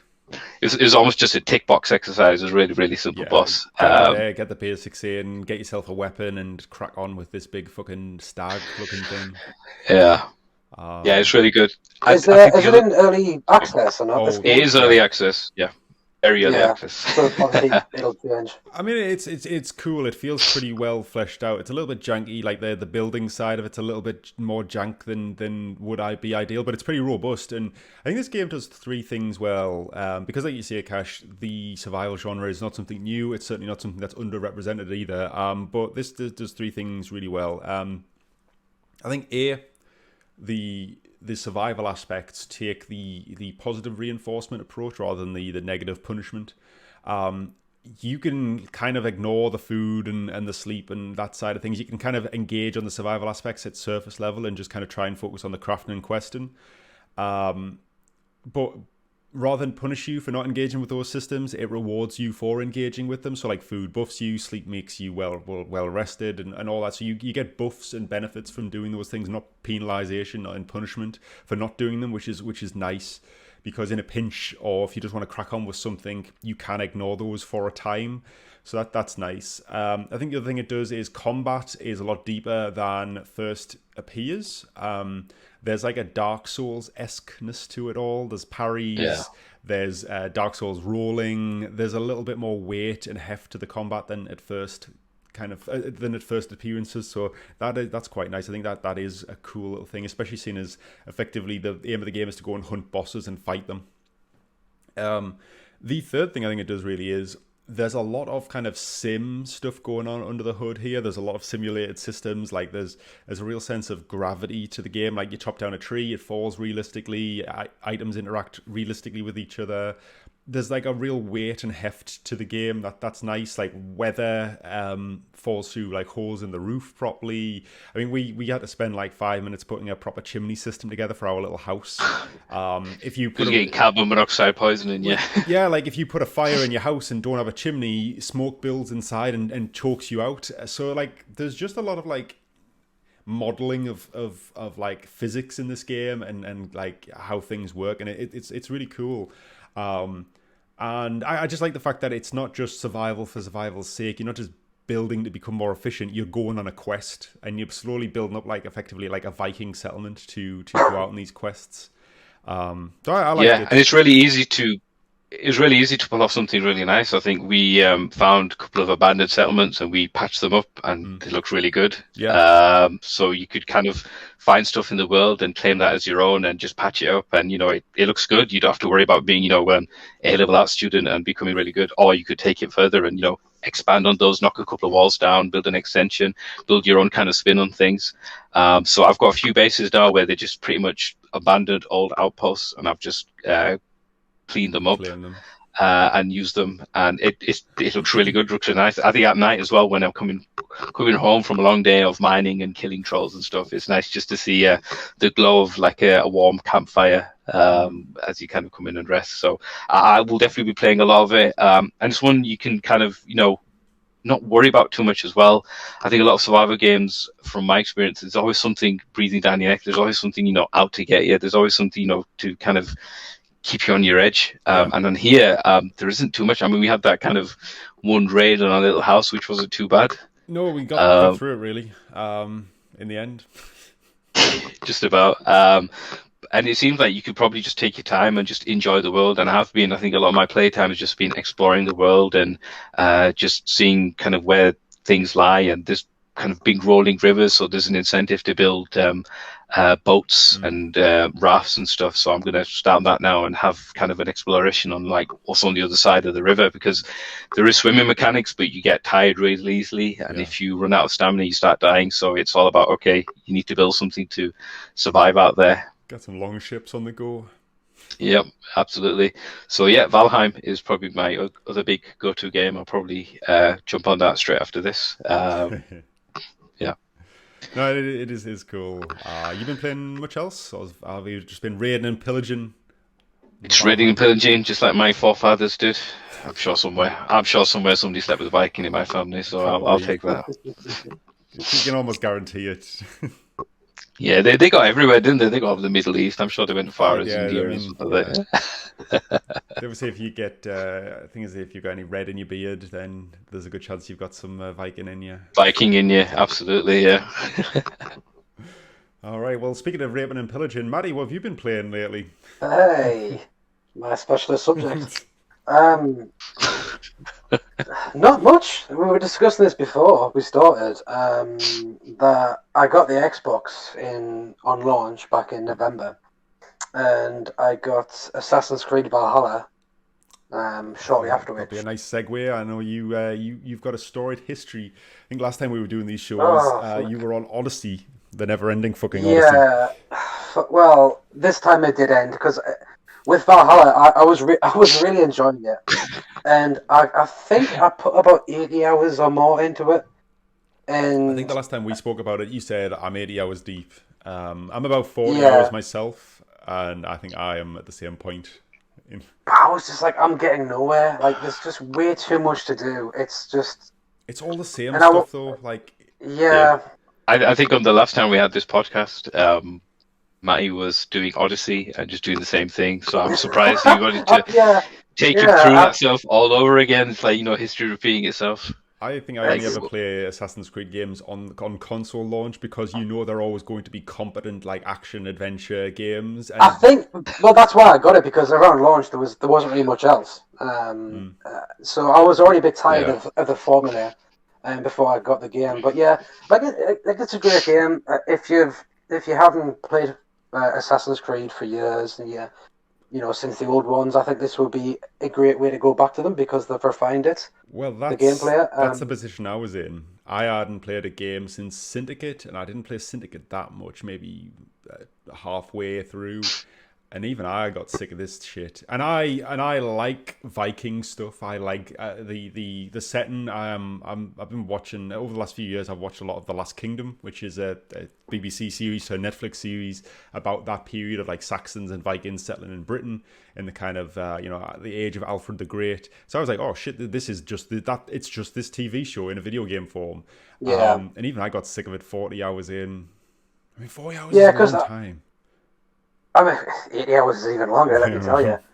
But it was great. I mean, when you start the game in Norway or Denmark or wherever the fuck. It's Norway, because the whole opening area is around King Harold of Norway, isn't it? And his rise to power.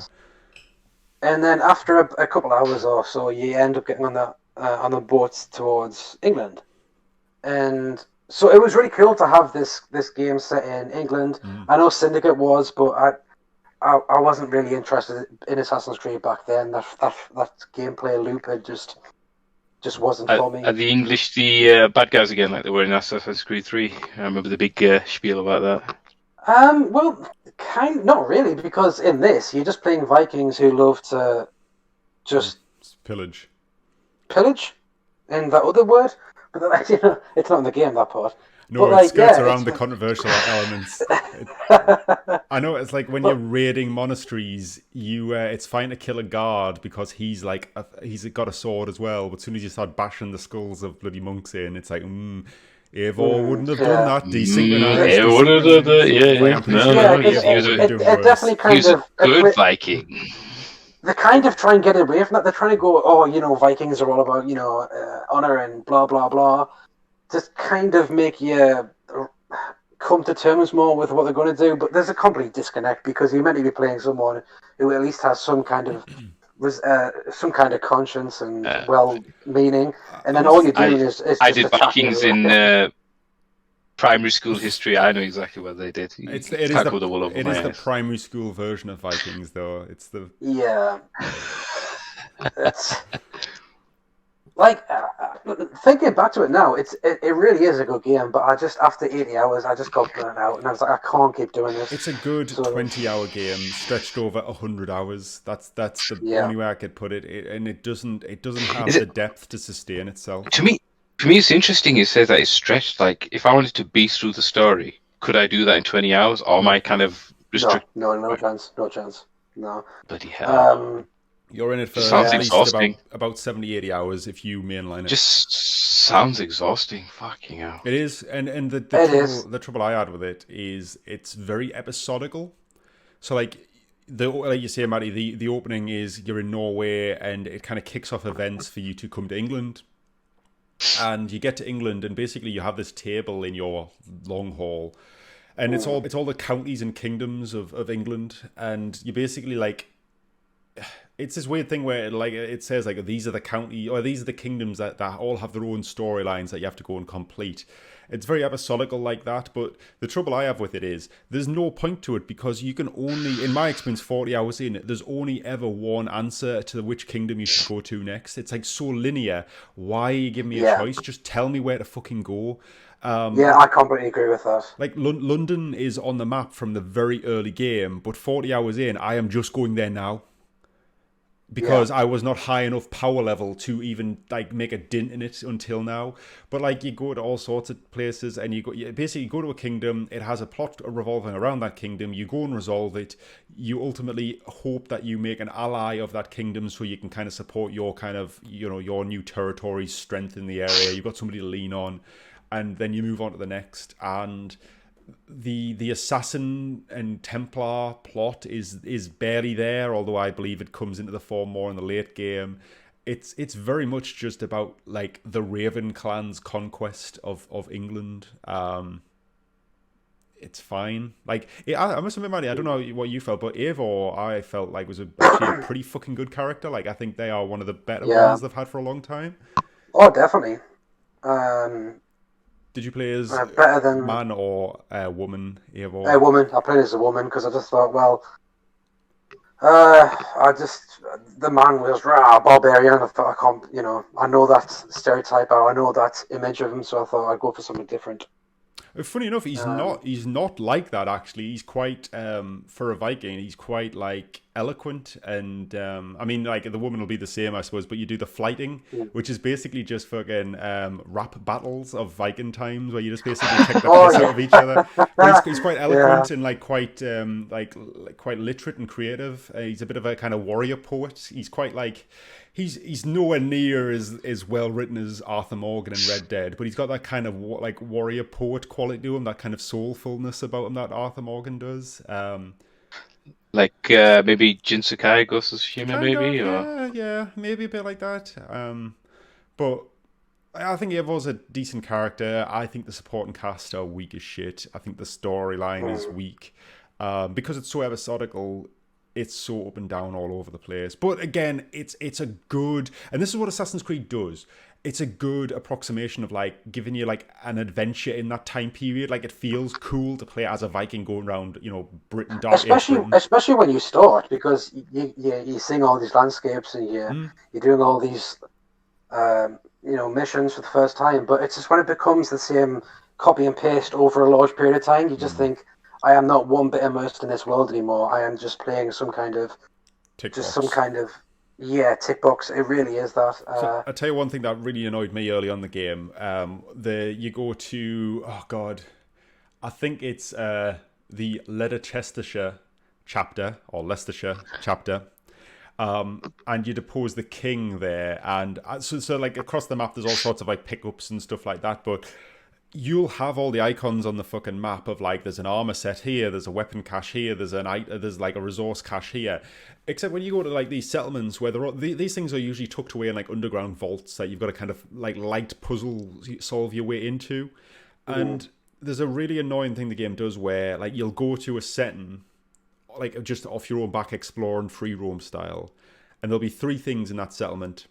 And now what the game doesn't tell you is 2 of those are available at any time. You just go and find them, you pick your way through, you light puzzle solve your way into them, and you find them. The 3rd one is on your map, but you've got no way of getting to it until you get to the story mission that opens up the chamber that happens to be in. Yes, yeah. I've wasted so much time trying to figure out how the fuck to get into certain bits of treasure, only to realise I have the exact same experience. This is gated by the story mission. Yeah. I get a bit obsessive with trying to clear little things off, and then I can spend ages on one thing and go like, "What the fuck do I do here?" So like in the it's silly that this like it's kind of an invisible wall. Even if it just says like you are not at the right time to be here or something, you're not wasting your time then, are you? And you're not having to potentially spoil it for yourself by saying, "Oh, am I doing something wrong? I need to check online. Or I need to see what's going on or whatever." Well, yeah, I mean like mild spoilers, but Christ, it's really not worth worrying about. But like that whole chapter, eventually the king kind of goes missing after you like depose him, and you've got to find out where he's hiding. Turns out he was hiding in this village I'd half plundered. Wonder where he was hiding. The only area of the map that the story hadn't taken me in Leicestershire, so well, pretty fucking obvious where he might be. And all of a sudden he's hiding in the room where that treasure cache was. Oh, great! I can get a hold of it now. But you're right. Cash. I remember the exact thing you're talking about now. Yeah. And you're right, Cash. You've kind of hit the nail on the head there. That the game should tell you like just this isn't really available just yet. But that's Assassin's Creed's biggest problem. It doesn't respect your time. Now, I don't mind long games. Like I did mention at the top of this podcast, I've been playing Persona 5. It took 120 hours, which is an obscene amount of time. Christ, I think I found the other day that I've played Final Fantasy 14 for like over 2,000 hours now, as of like January. I don't mind playing games for a long time. It's rare that I do, but I don't mind doing it. But they've got to respect your time. They've got to give you something to strive for. And this game really does not. It's flat all the way through. So my experience with that game, I just kind of got burnt out. I was playing a bit of the new Call of Duty again. Previously the campaign, I've been playing the multiplayer. It's fine. It's Call of Duty. You know what you're getting. It's, nothing much to say there. And then I just kind of, there's nothing being great on the horizon coming out anytime soon. And so I know Cyberpunk was coming out. That was a complete shit show. So I didn't even go near that. And then, so as of recently, I've just been kind of playing older games that I can relax to, that I can either listen to a podcast or listen to music while playing.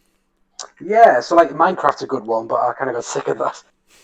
So I just recently reinstalled No Man's Sky and started a new game on that because I wanted to go through that, and they keep adding content. You were saying about Companions. I don't know if it's out yet or coming out. Yep. I think it is out, but there's a lot of things added since I last played it. So I'm just like, I'll give this another go. I can just listen to music and just get some resources and fly my ship around. Yeah.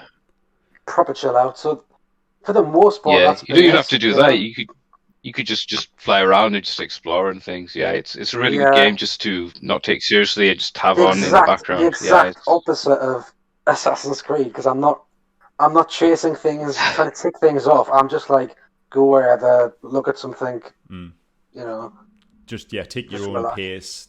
Yeah, podcast games are sometimes the best thing to just, as you say, chill, zone out, something mechanical, just like rattle through it. I do like a good podcast game. Yeah, so that's been very recently. But yeah, Call of Duty, I've played a lot of that.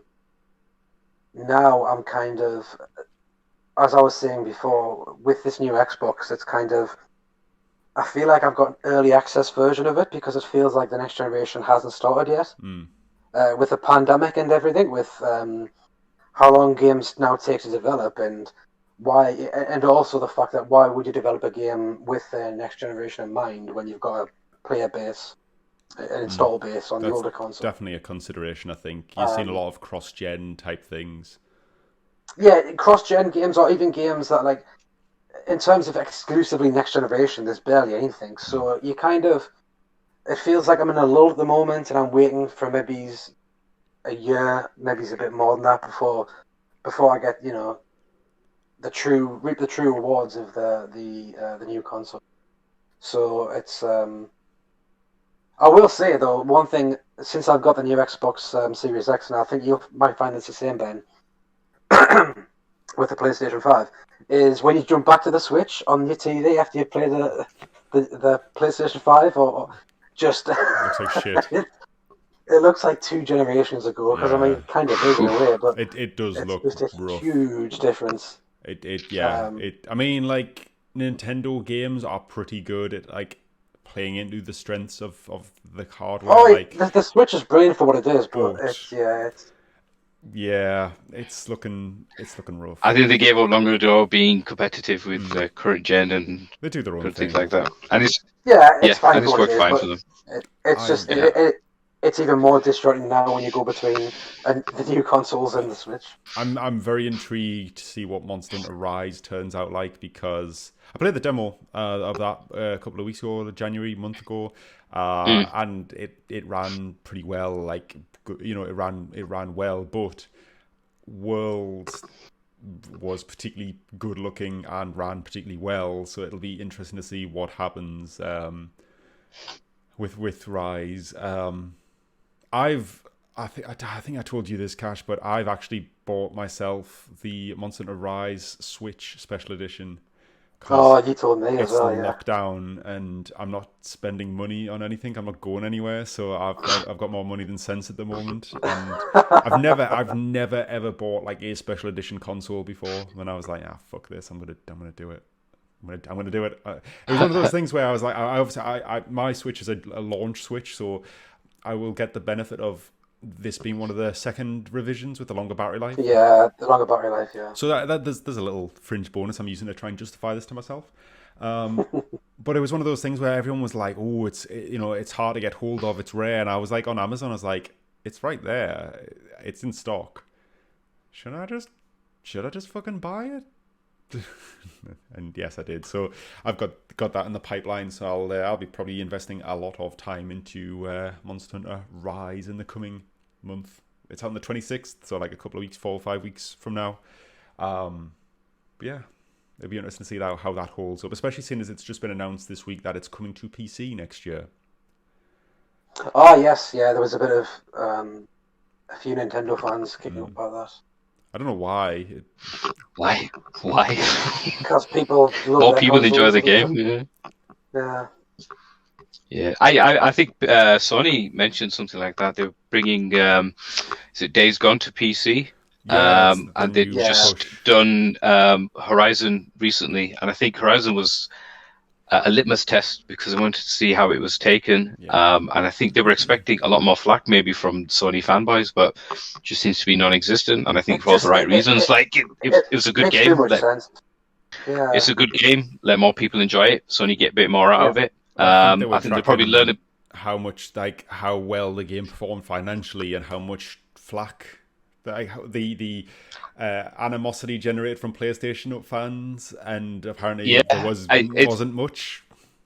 Very little. So they're bringing Days Gone, and I think I imagine they'll bring other games. I can fully see Bloodborne, maybe God of War going on there. I can see. I don't think God of War will, because I think they need to keep something on to themselves. Yes. And I don't think Bloodborne will, at least not Bloodborne as we know it, because that is just a fucking shit show under the hood. I think if we were going to see it on PC, we would have seen a PS5 patch by now. I think if Bloodborne comes on PC, it will because there is that rumoured Blue Point remake coming out later this year for PS5. And that's what gets ported. I don't think Bloodborne PS4 gets ported. Why does the idea of another set of users being able to play the games you play, why does that wind people up? Because people get invested in I don't know. brands and everyone takes a side and all the rest of it, it's like... It's like football teams, isn't it? It's like you pick a It red is, scarf but it's for a kind blue of scarf, sad. like fuck that Yeah. guy. Like, what? I don't have a PC. I have an Xbox. I have no interest in buying a gaming PC. But I am more than happy that all these games that Microsoft are making are coming to PC as well, because all it does for me is it means more people are talking about the game. There's more coverage of it. Like, I don't understand I don't see the downside to it. Yeah, No. and I think if it helps developers recover some more costs and makes it maybe more likely for sequels or other games to come to light, then everyone's a winner, And really. if your game has an online component with crossplay, it's also a great benefit there. Yeah. But I mean, let's face it though, Matty, you're a guy who's been playing games for the best part of 25 years now. You're not a teenager in the schoolyard. Like, that's where this shit stems from. It's 90s. It's our generation's, 90s in the playground, Sony versus Sega versus Nintendo stuff. It's just carried on through.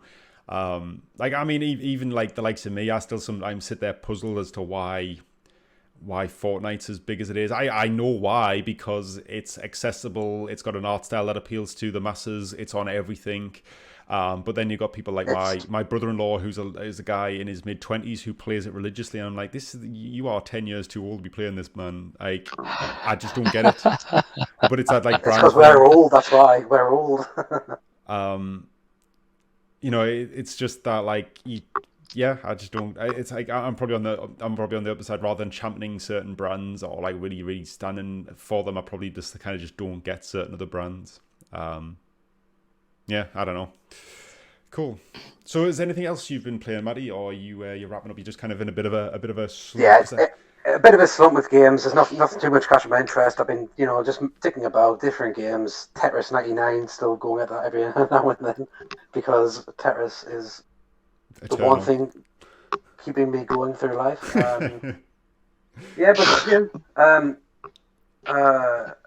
Just waiting, I guess, until next year. Long wait. Well, I mean, for the big games, I'll find some of the stuff to go through before then. But... Cool. I mean, yeah, plenty going on, I suppose, between us. Even if you've got nothing on Major, but I know there's a bit of news now. This has been a bit of a therapeutic catch-up episode. I think this has turned into. I mean, so there's a few bits of news here that we'll kind of go through. I don't know how much we'll have to say about these things really, but the first one I wanted to kind of run through was a kind of PlayStation focused news or Sony focused news, I suppose, is that the Japan studio in Sony is getting wound down. Which is, I feel like initially I was like, oh, that's really sad. That's really kind of bad news. But yeah, it's almost kind of like it's a strange statement or a strange emotion to attach this, because looking at their back catalogue, this studio has been very much involved with like partnering or kind of like almost like an in-house production kind of studio that assisted with a lot of development but rarely spearheaded it itself. It's got like a long and storied history. It's attached to things like Patapon, Ape Escape, I think the Alundra series back in the PS1 era, or at least Alundra 2. Bloody hell. I'm just kind of having a look through, but it's everybody's golf is something they've done, but even that so it's a strange one where they are attached to a lot of games. I mean, Bloodborne, they're attached to that. Certainly not the main developer, but obviously took a part in development of it. So it feels like they're very much a supporting studio, but I think that's why I've got like brand recognition around it, because it seems like they were attached to so much, but didn't really lead on a huge amount, although they did have a couple of sub-teams. I think they worked quite heavily with Team Ico to create things like Ico, Shadow of the Colossus, The Last Guardian, things like that. They did have sub-teams as well. Project Siren, who did Siren 2, eventually went on to create the Gravity Rush games, which is not something I've ever really played, but my wife played them and likes them. I think commercially that sequel for Gravity Rush completely bombed, so I'm not surprised at that. Yeah. And then they've also got links to Asobi, who are based in London, and they're the team that has spearheaded the Astrobot stuff, the player rooms and the Astrobots. So, funny enough, basically the big news story of this is that the team in Japan is getting wound down, and the whole effort is kind of getting refocused around the Asobi studio, with people kind of moving into supporting roles around them. Isn't this just kind of symbolic of, or isn't this just kind of a consequence of what? And I haven't looked too much into this, but what I've heard from headlines as of the last couple of months is that Sony is starting to kind of get out of Japan, or they're not really, I mean, it's not their focus anymore. I mean, basically, Japan is no longer the focal point of management. America, I mean, it's moving more power from Japan to the United States headquarters it's got. There's a bigger focus from Europe, because obviously Europe's a massive market for PlayStation, so it just feels like Japan is no longer the center of the universe. And one of the things that this is moving away for, that Sony have always had a bit of an internal stance apparently for developing, carving out a nice space in their lineup for games that will only do well in Japan. And the current management are like, nah, fuck that. It's got to be a good game to appeal to everybody, like worldwide. We'll be diverse and we'll try new things, but we can't be doing these Japanese games for Japanese guys anymore. There need to be something that we can market and be more global in our brand. And that's not necessarily a bad stance, because I think Japan as a market is maybe waning for consoles, because mobile is always the focus over there, whereas the rest of the world like sit-down consoles, PCs, things like that. So maybe this is just a sign of the times, really. I just thought it was worth mentioning, because they're a studio that are at least attached to a lot of good stuff, and they have been around since the beginning of PlayStation, basically. So, were they attached to the Ribbon? Yes. Yeah, I remember the demo for that game. I mean, it's crazy, man. They started in 1994. What did they make? Jumping Flash. It's just like it's like you say, sign of the times, but it's also end of an era, closing off a chapter, which is always a sad thing. But depends what kind of the future brings. And I think, like you say, I think it's a strange move moving out of Japan. Really, I think that's always been the stalwart, at least in my mind. But maybe they're seeing something that I'm not, and it'll pay off for them. I mean, I just think, as I say, I think Sony will always do well in Japan because they've got good relationship with Japanese developers. Third-party developers will probably make the Japanese games that appeal to Japan. Japan culturally always will favour Japanese companies, regardless of where they are based. Microsoft has never been able to crack Japan. They've had 2 good goes at it, maybe lining up for a 3rd good go of it, but they've never done fucking anything when they've tried. And Nintendo is Nintendo, so like they're doing their own thing.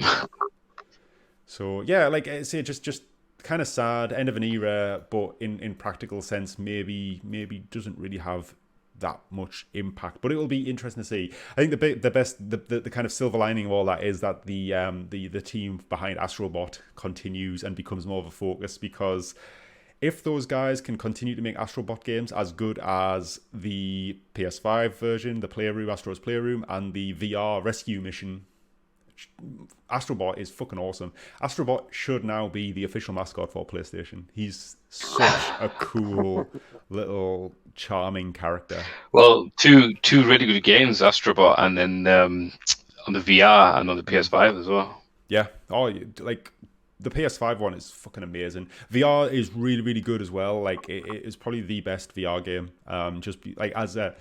It's comparable to a fully fleshed out normal console title. It felt just like 3D kind of Mario 64 type of thing, you know, like the VR version of that. It was cool. And Astrobot's weirdly charming. Like, it's cute as hell. It's fun. I mean, I remember when it came on the PS4, like the Playroom, it just looked generic and boring as shit. So it was really weird why they kind of chose that as like the VR mascot or the VR playthrough, and then again for the PS5. But yeah, clearly there's something there that people. I think they've latched on. I mean, like if you go back to the PS4 Playroom, Astrobot is a very small part of that, but it's the best part of it. Yeah.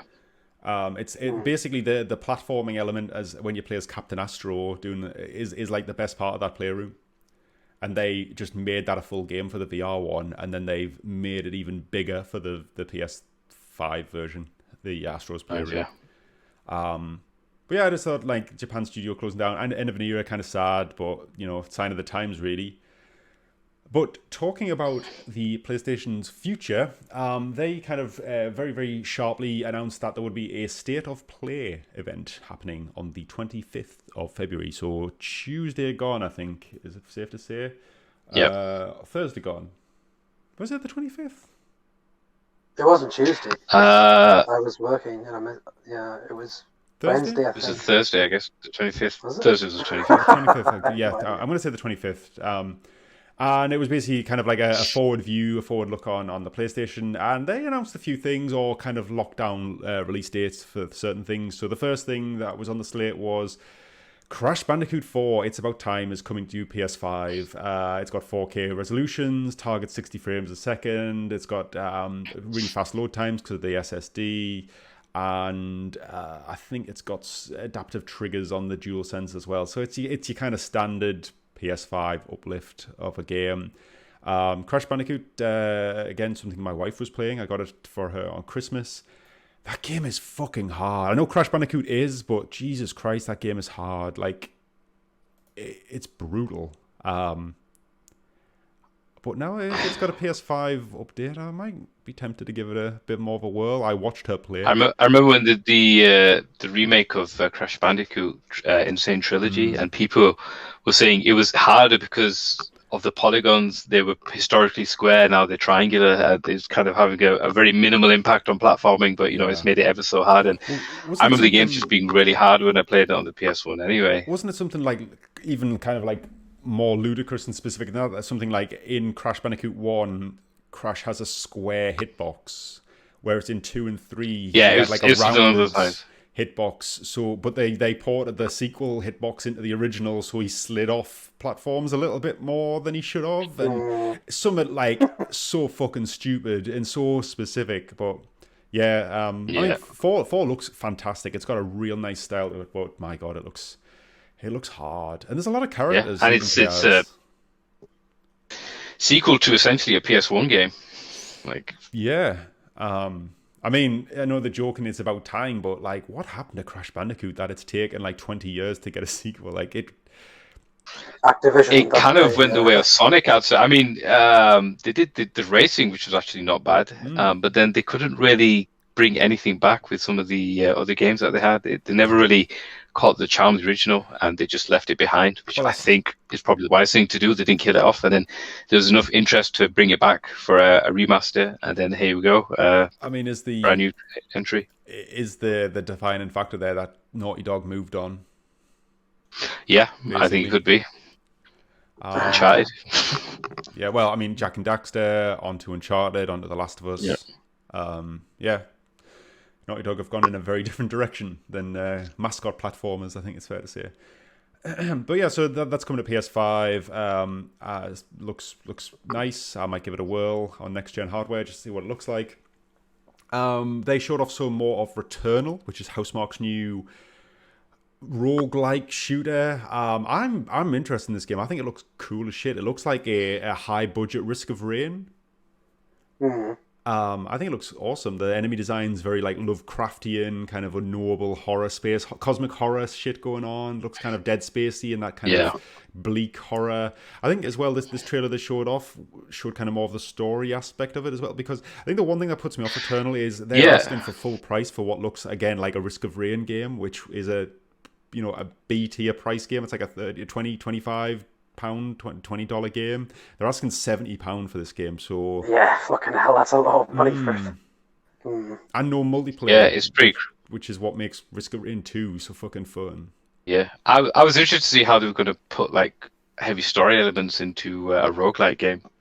And like you say, especially like a fully fledged AAA one. Yeah. But it's looking interesting. I saw the gameplay trailer and saw a bit more about how it all kind of ties in and how coming back to life changes the world and that kind of stuff. So, yeah, I'd be interested to see what the takes are on that. I'm hoping it's going to be good. I want it to be good just because it looks weird. It looks something a bit different, and it'd be nice to have something that's a little bit experimental or a little bit macabre to play on. But yeah, it looks weird. Like, so far in all the gameplay trailers we've seen up to now, it was very much the combat side of things, and this kind of showed these weird, like, first-person interludes, kind of like a Resident Evil 7, almost PT kind of thing, going down kind of corridors of houses, and it all looking kind of weirdly everyday in this abnormal setting. So yeah, I think Returnal looks interesting. I just hope it is actually good. I think Housemarque have got a pretty good track record though, so we'll see. Yeah. We'll see how that pans out. It's one of these games that ever since it kind of emerged, piqued my interest really, and we're getting awfully close to it now. I mean, I'm just looking now, Housemarque, Next Machina, Alien Nation, Resogun. Yeah, they've done some cool stuff. I mean, Outland, that's been ported to fucking everything. It's always been like a big, it's like a weird little sleeper hit that seems to be ported to everything, do gangbusters. So Housemarque make interesting concepts for games. And this certainly is their biggest foray into full-blown AAA development by the looks of it.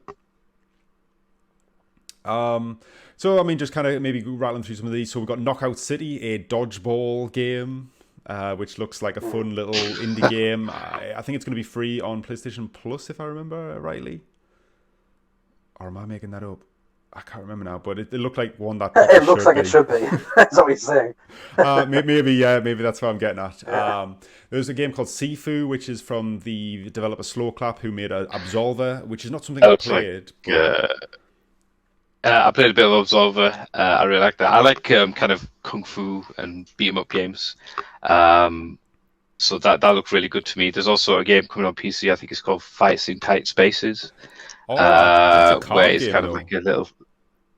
Yeah, it's like a card game, but I like kind of the view of it, where it's kind of like a John Wick kind of hand-to-hand combat and using your environment and things like that. So yeah, this looks really good. I'll probably pick this up. It looks interesting. I know Absolver got a lot of praise for how technical and detailed it was for the martial arts.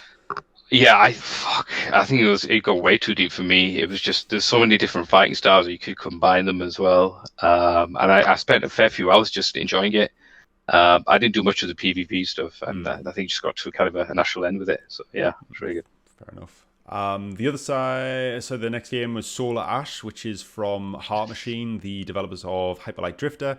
Again, very similar style. This time it's in full 3D. Kind of looks a little bit like the Pathless, which recently came out kind of a couple of months ago. It was like a launch window title for PS5. It's on Apple Arcade as well, and PC and things like that. More about movement and kind of light platforming. This looks kind of like that. Looks pretty interesting. Kind of like the Pathless crossed with Shadow of the Colossus, fighting these giant monstrosities with that kind of neon pink and green color scheme that Hyper Light Drifter also had. So I think the music will be good in this game as well, if Hyper Light Drifter is anything to go by. That game is not a game I love to play, but I really like listening and looking at that game. But yeah, it'll be interesting to see what Solar Ash is. I think it's now confirmed as well to come out this year, so that'll be an interesting one. Another Five Nights at Freddy game. Five Nights at Freddy's Security Breach. Yeah. It's not. Again, I'm too old for this shit. I think Five Nights at Freddy's something that passed me by. Have you played it's always like I played the original one for a bit. It gets to a point where my daughter kind of watches some YouTubers and they do like videos, and she like wants to see it herself, and I'm like, I really don't want to. Like, am I that level of kind of gaming where my daughter wants to play a game and I'm just kind of way too old for it, or just has zero interest to me? So yeah, I played a couple of them, and when they first came out, it was okay for the time. But there obviously seems to be some kind of almost cult following. Yeah, it seems like a And concept so that's been people, really spread thin. yeah. So seems to be going on, and that's going to come out as well. Security Breach. So there you go. Oddworld Soulstorm, not only coming out in April, but also going to be a free PS Plus game. Thank you, Sony. Fucking hell. I wasn't That was expecting that. that was a surprise. Yeah. Good, yeah. I mean, it's cool. I am still in two minds as to whether it will be a particularly good game, because Oddworld was great for its time, but it's a very old-fashioned kind of game, very specific type of game. I don't know if Yeah. this will really be good. I don't know if it'll modernize it. I don't know if it'll be too punishing or what. I know Looks very Oddworld. dark. Yeah, I think Oddworld's always had this macabre, very kind of off-putting style to it, which it leans into. It's not like a bad thing for it. It makes it unique. Yeah. So it'll be interesting to see. But yeah, free game. That's a cool one. The next one that was shown, which was rumored to possibly be the free March game for PS Plus, but turned out not to be, was I'm going to call it Kenna Bridge of Spirits and not Kena Bridge of Spirits, because fuck Kena, that, it's Kenna. got one E in it. Quinoa. So Kenna Bridge of Spirits, which I is think that game looks brilliant. I Yeah, think, at it least looks from gorgeous. what I can see of it. Hey, it's like, I think we were saying, it looks like a Pixar movie. So the fact that you're playing it as a game, really good, really interesting. I like the idea behind it. I think what I've seen so far is really good. Ship it over PS5. Well, yes, you might buy then. It's coming out in August. That's what they announced. So it's not the free PS Plus game for March. It's been delayed. I must admit, I'm kind of glad it's not coming out till August, because I said this when it got announced as well, and the trailer was showing off in that showcase for the PS5 games. Frame rate looks real bad in the gameplay segments. It still looks bad in this new trailer, but the game itself looks gorgeous. But the gameplay segments, there are certainly parts that have a terrible frame rate. You might not notice, Cash, being on last gen hardware and all that. But, Yep.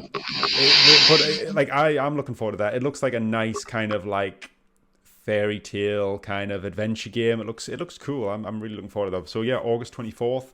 Nice to come out. I like it. That's a good time for that type of game to come out as well. It's in that summer lull, the summer drought. It's just it'll get the spotlight it needs as an indie game. We also got a Deathloop trailer, which I am really looking forward to. Deathloop. I think we finally know a little bit more about it in terms of like you are dumped into the game and you can move between areas, and basically you're against the clock, but the clock only moves as you move between areas, and you can play about almost like Hitman-esque, play around in these playgrounds, almost like the sandbox is a bit like what Dishonored is like, but that is now coming out on the 21st of May, so not too far away. PC, PS5. I'm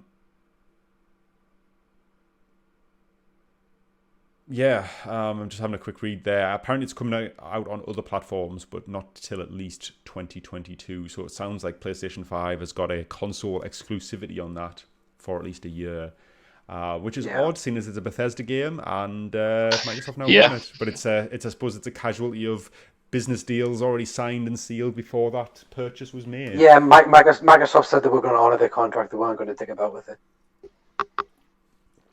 They might not have a choice really. It's already been bought and paid for type of thing.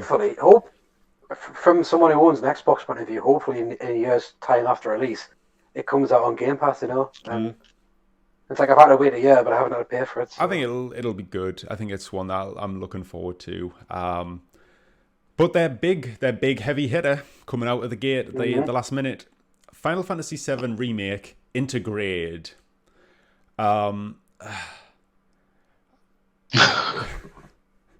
So this is a PS5 upgrade to Final Fantasy VII. Looks lovely. Final Fantasy VII Remake looked gorgeous anyway. This looks even better.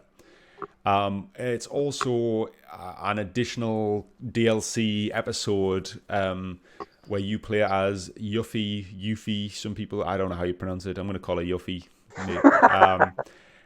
You play as Yuffie, the materia thief ninja character from Final Fantasy VII, in a little side story that seems to be set about halfway through what is this first part of the Final Fantasy VII Remake. On top of that, they announced that Final Fantasy VII is going to be the March PS Plus game for PS4. Anybody who owns Final Fantasy VII will get the PS5 upgrade for free. However, they have already gone on record to say if you get it through PS Plus, you aren't getting that update for free. You've got to go and buy the game. Which is a bit of a fucking, like, give it with one hand and take away with the other, because I can pick that game cheaply anyway. It is a bit odd, yeah. But hey, like I say, Final Fantasy VII was a really good game, really well received. I never got around to playing it, so this will be my prompt. And if I really, really do want to get the PS5 version, I just want to get the PS5, like you say, just get the PS4 one really cheap from one of the many, many second-hand resellers out there. I'm just trying to see if I've still got it on my shelf. My friend lent me it, and I even streamed some. It's on the channel. I should have it somewhere. I don't. I mean, I can both see the praise for that game, but really do not share in the enthusiasm for that Final Fantasy VII remake. I dislike everything about it. I dislike what it is at its core. It's both milking nostalgia by spreading thinly fucking spreading an already pretty fucking thin story when you look at it to the extreme, and introducing loads of meta Kingdom Hearts-esque bullshit into the mix as well. So when they introduced this on the thing, and I saw Yuffie pop in, and it was like, it's a DLC chapter when you get to play with her, I was like, this is the last thing this game fucking needs. This does not need more content set in that first thinly spread 10-hour... Well, I mean, what is it? The first 6 to 8 hours you're in Midgard in the base game. So 8 hours spread over 40 with additional side content in the game. What does it add? Fucking nothing. Like, in the grand scheme of things. It adds money. You know, that's all it does. I just do not like anything about what this remake is. I don't like it at all. As somebody who's not a huge Final Fantasy VII fan, all I wanted was the story retold with modern graphics and the new gameplay, if that was what they wanted to do, and if as long as it turned out to be competent, and it was good for what it was, but holy shit, I just don't like anything about this Final Fantasy VII remake. It looks nice and it plays reasonable, but everything into the anime waifus and holy shit, it's so anime. Like, you play through that fucking opening and there's so much like anime fucking grunting. Oh my god, it just boiled my piss. It was so obnoxious. It was absolutely ridiculous. I think I've said something similar. Might have been on this podcast about Kingdom Hearts 3, where I'm just not that person anymore, where I was like 15, 20 years ago, where that kind of stuff appealed to me and I enjoyed it. Anytime there was some of the anime shit, like, isn't even in fucking Pirates of the Caribbean, and I just like, why? It just made no sense. It's yeah, I feel your pain. I feel your pain. But I did like Final Fantasy 15, so I will probably enjoy this. I mean, look, it's a well-received game. Sorry. A lot of people. No, I mean, you know, if you wanna waste your time, it's fine. No, I mean, like, don't get me wrong, Final Fantasy VII remake was well received. What's my time for free? Well received and seems to have picked up a lot of like people who didn't play with the original, who seem to have picked up on this, latched on this, and really liked it. But oh my god, I completely turned off by this game. I felt like I was forcing myself to play it. That, and that's never a good sign. And maybe that's because I was lent it, so I'm almost feel compelled to try it and play it, and maybe I was forcing myself a little bit. Yeah, you're almost forced to do it. Yeah. But I did not want to play that game at all. It's awful. It's like the worst. It's like the worst of the way Final Fantasy goes, slapped over the top of what was a reasonably competent Final Fantasy story. I don't know. I'd take Final Fantasy X laughing sequences over this bullshit, over this fucking convoluted bullshit. Just play the original Final Fantasy VII. You know what? I feel like I'd prefer to go back and play with that re-release remaster and just enjoy the story for what it was. But Yeah, but there's no anime voice acting. It's just you're just getting half the experience. It's terrible, man. It's oh god, so frustrating. But anyway, so yeah, Final Fantasy VII coming to PS5, coming to PlayStation Plus as a free game, and getting some DLC where you play as Yuffie and a random new character. I don't think he's in anything else, who I also don't care about. So that looks great. But that was their big kind of show closer, and that was the state of play. Gotta say, I know it was like a last minute thing, but it didn't have anything earth shattering. We didn't get more Horizon. Yeah. We didn't get any God of War. We didn't get anything. No, that's it. I think there was some buzz that they were hoping for some gameplay from one of those two games. I wasn't expecting anything. I was like, it's definitely not God of War. No way in hell. No, not God of War. Maybe like another cinematic, or maybe something quick in Horizon, like a teaser. But yeah, the fact that we got nothing just kind of confirms that we're not getting God of War this year, definitely. And Horizon, if we are getting this year, it's still kind of a long way from anything being demoed. I still think we'll get Horizon. I'm a bit. Well, I think we'll either get Horizon for Christmas, but it does feel more like a spring game, if I'm honest. Or at E3 they'll announce the Bloodborne remake, and it'll be out for Christmas, like the Demon Souls was this year, because it's been rumored for a long time that Bluepoint were working on 2 remakes, and that Bluepoint themselves have dropped a lot of fucking hints that it is indeed Bloodborne they're working on. Because the other possibility was Metal Gear Solid 1 remake. Wasn't there rumours of a Metal Gear Solid 4 remake as well? Not that I've heard, if I'm honest, Matty, but it could be. But yeah, they've dropped loads of hints about moons and dreams and shit in tweets before, like very cryptically. So all signs point to Bloodborne, which great. More Bloodborne, certainly not a bad thing, and we're not getting a sequel anytime soon. So fuck it. So yeah, like I think we're getting the sequel after Elder Ring. So we're not getting it anytime soon then. You forget George R. Martin's involved with that. It may never come out. Fucking hell. It'll come after we get Winds of Winter, 100%. Nice. Okay. So yeah, there's certainly I'll be dead by then. Yeah. So it we kind of said this anyway in the show. It's not a bad thing to own the new consoles, but there's nothing like, it's not picked up Steam yet. It's not like the floodgates have not yet opened, and it will be some time before they do. Yeah, which is not a bad thing in itself, because you can't fucking get hold of them anyway. So maybe it balances itself out. Yep. We are really getting on for time here, guys, but I wanted to touch on one last thing. I've kind of culled some of the news stories I had. I don't know if you guys have got anything you wanted to bring up specifically. I'll say PSVR 2 has been announced, probably the worst kept secret, considering that there's patents and everything out there. But if the patents are anything to goodbye, it should be interesting. I think it's supposed to be just fully wireless. I think that was one of the big shticks in the patents that I saw. A different take. The stories that came out said it will have a single wire, but everything else seems to have lined up. Well, I mean, just like the PSVR, right? Yeah. I mean, that's the single wire. I could live with. Weirdly concatenated into like one, but then it had the 2 inputs into the box. I still call that one personally. I still want it vibrant.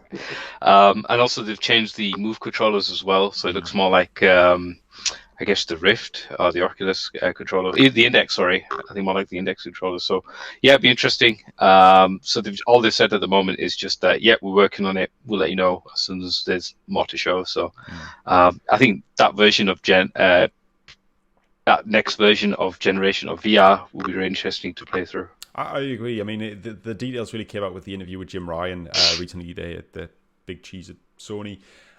He kind of said, "Yep, we're working on it. Don't expect it this year." I don't even know if he said expect it next year even. It was very kind of like, it's coming, but not for a long time. And I think the only thing that he really said was things like it's got a single wire, it's like an upgraded version of the current headset effectively. But the big thing was that they are working on new controllers which will incorporate the technology from the DualSense, which is quite exciting really, because they are nice bits haptic feedback. Fuck yeah. So yeah, it's cool. I will buy it. I don't know if I'll ever be sold on VR 100% because I just think it makes me feel a bit sick, quite frankly. But I think that's just me. I know. Yeah, I wonder if they saw that out. Some games recently I've been playing. I think, what did I play recently? Hitman 3, and I found myself getting way more lightheaded and way more kind of motion sicky than I had when I first got the PSVR. So I don't know if it's me getting old or me getting too used to it. Or maybe it's just Hitman, the game just isn't a very good VR game to play. Because some other games play very well. Like you play for hours and then you feel absolutely nothing. I think it depends what you're doing.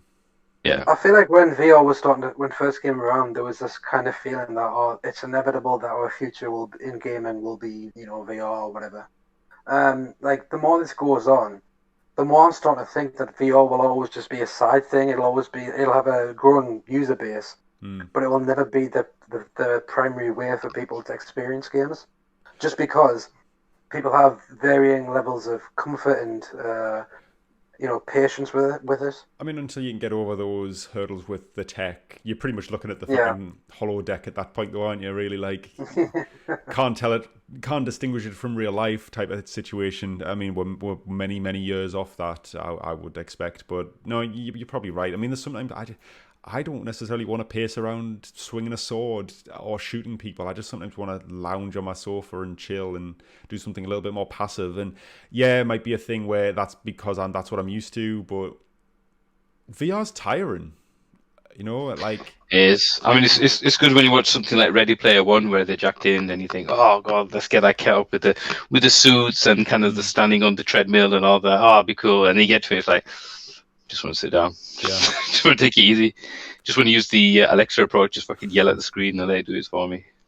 Yeah, completely. But no, it's cool that they are indeed committing to it, because I think the last thing Jim Ryan came out and said, it was like, VR, maybe not.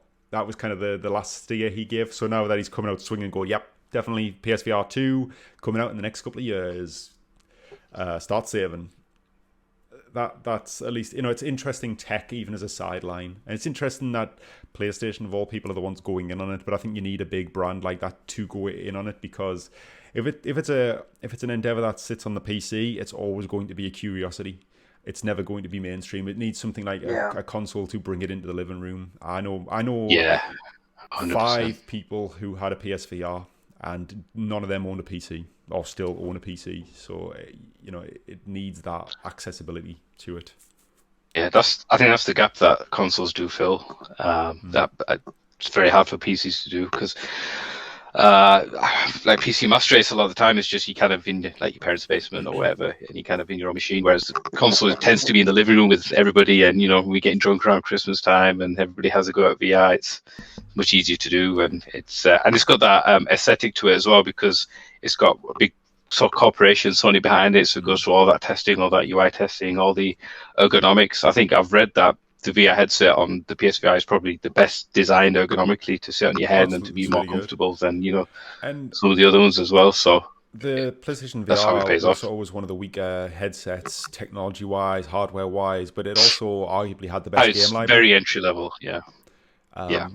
It's entry level, but I think it's the better games are on there, 100%.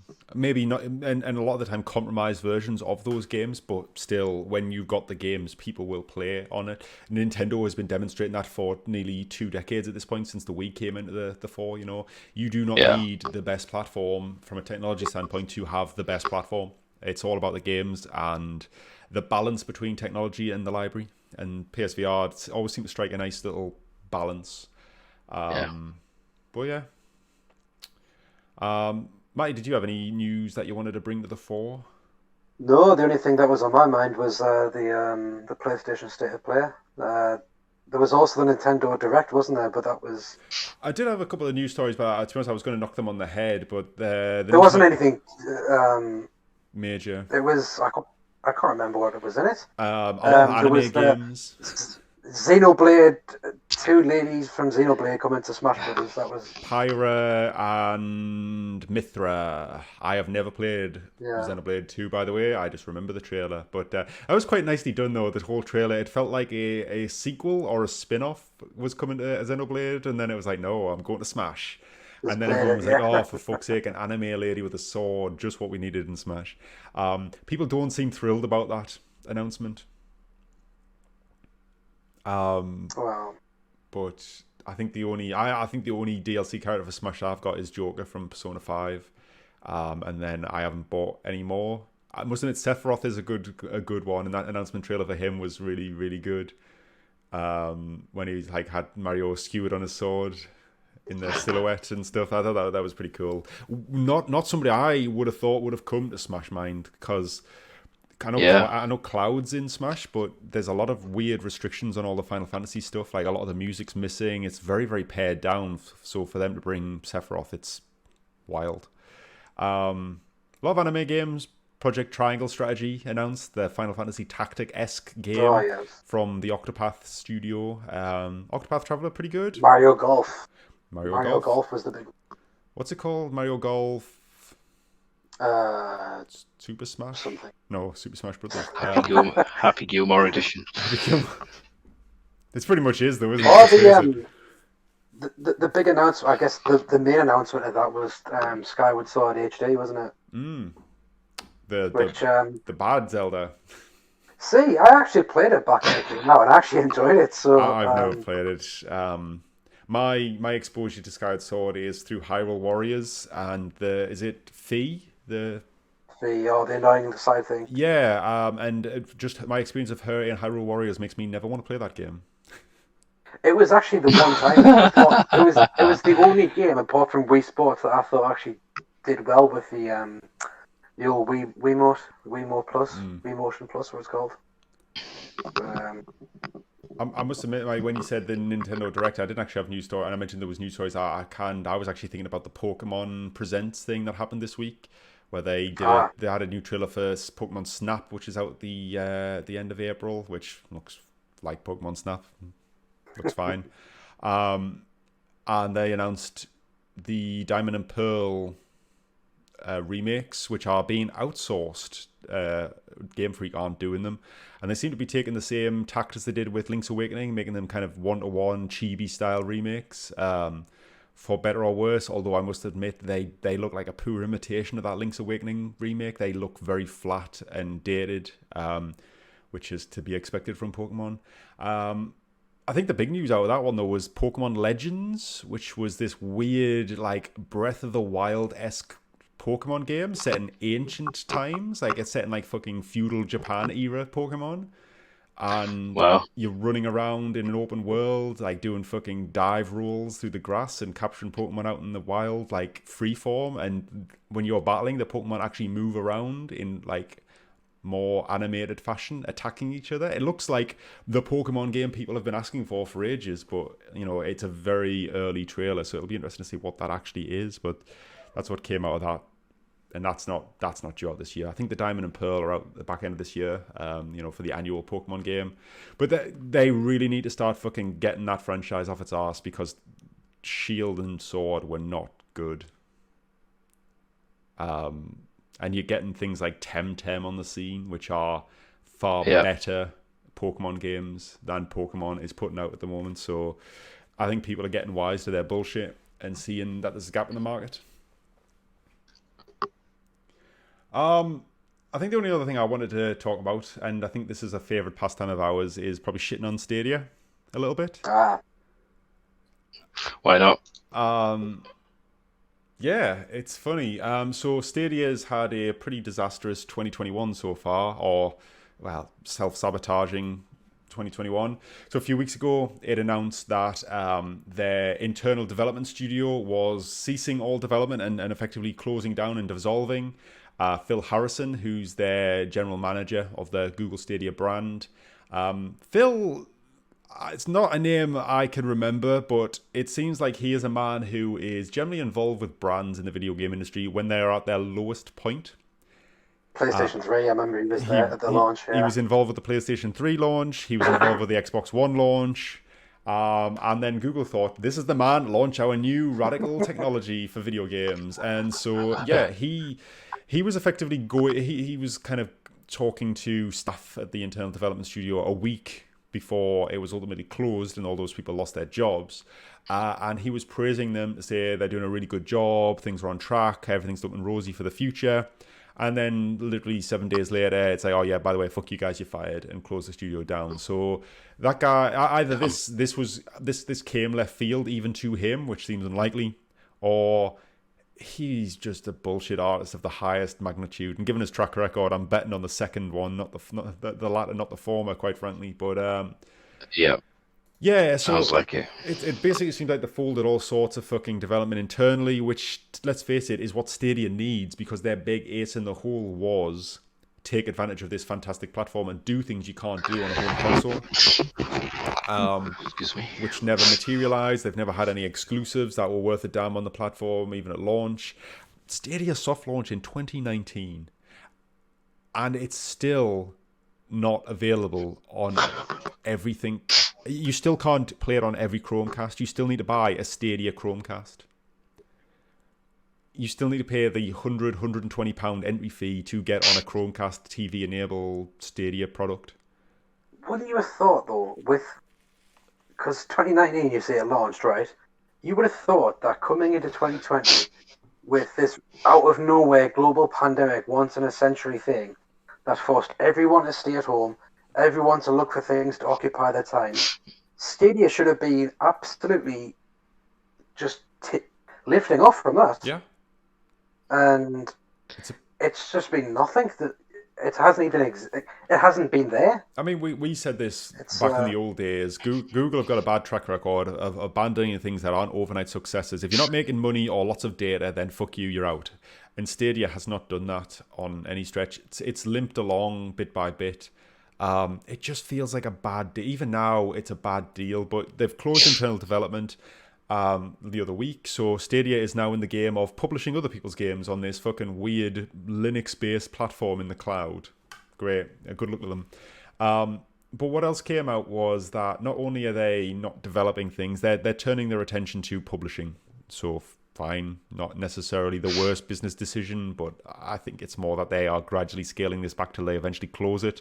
My view, not necessarily based on anything other than gut feel. No, I think that's a pretty good educated guess. But what's come out as well is apparently they spent like hundreds of millions of dollars on getting things like Destiny, Red Dead onto Stadia. So they basically spent the budget for AAA games on ports to Stadia to try and legitimize it.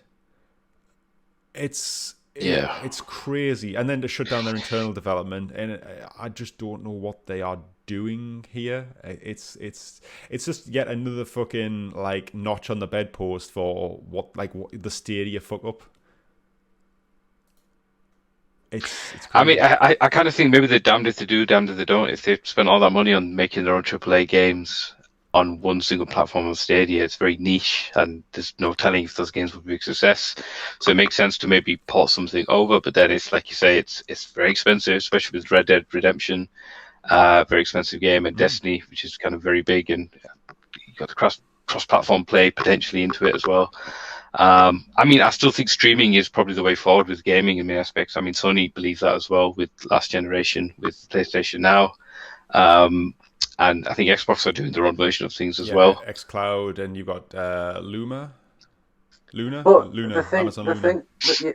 The thing with the Stadia is they didn't do what Xbox are doing with Game Pass, which is have a subscription service, because streaming is still something seen as not as good as the real thing. It's not. So when you're trying to charge full price for a game, for something you don't own, for something you can't access without streaming it online, yeah, people are going to just think, well, that isn't the same value proposition, you know? Well, it's not. I mean, you're right. Yeah. It's the worst of all worlds. It's not owning your games or even playing them locally. So regardless of how good the technology is, and granted, Stadia, from all reports I've seen, is actually the better of the streaming technologies. Like, it's slightly better than xCloud and the tests that they've done and all the rest of it. So it is good tech. But you are playing games on a remote device, which is always going to degrade the experience, even in the best of intentions and best of circumstances. You are paying for these games a la carte at full price on a service that its future looks dubious as fuck right now. Like, you could lose access to those games, and you don't own them. It's not like if PSN or Xbox Live folded tomorrow, I've at least got like a chunk of games downloaded that I could still play locally, in theory. Yeah. Unless they're online games, but that's the modern world we live in. Stadia, you can't. As soon as they pull the plug, you are fucking out of luck. Like, nothing you own will be playable at all in any capacity. So you're paying console prices to rent games long term, basically. That's what it feels like, I think. Yeah. I think maybe too tall of an ask for consumers. Yeah, I think technology is going to improve. I think with 5G is going to be an advent. I think will help things along in that aspect.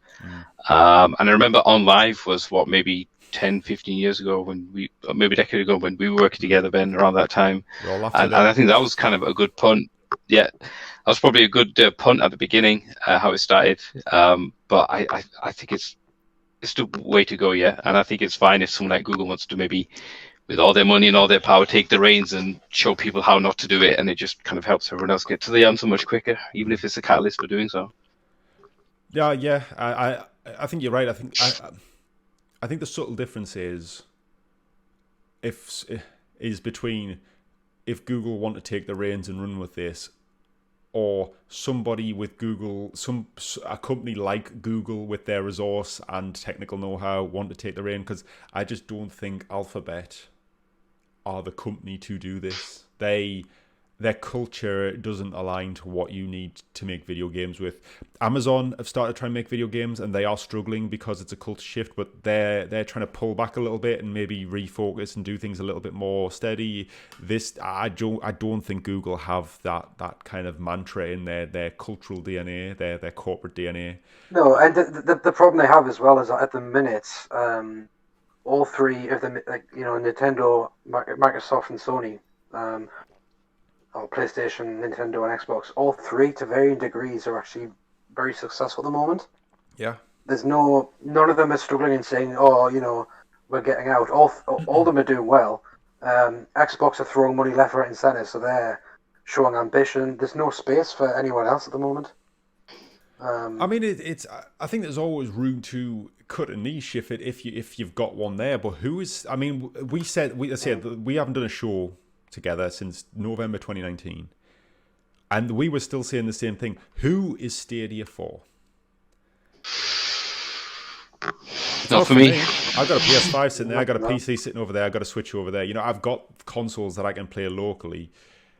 So have you guys, but we all play games. Okay, so who is it for? It's not for kids because they'll play on mobile and Switch. It's not a value proposition because you're still paying full price of the games. It's cheaper to get a Game Pass or something. Yeah, exactly. And who is it for? Is it for the guy who wants to play FIFA and Call of Duty every year but not pay? I could see myself getting something like that if, let's say, my PC started to get a bit dated, and I thought, so I can either spend $1,000 on a new PC, or I could get like a gaming subscription and keep this PC going for a little bit longer. And if the technology and the stability and the performance and the price point were all there and correct, I could see myself doing it. But right now, no, it's not for me. Yeah, I think it's definitely for the future. Once it gets to the point that our internet connections are so far advanced that there's no buffering or no variability in terms of the quality, the bit rate, I think we're nearly there. Like it needs to be on all TVs as well. It needs accessibility. Yeah.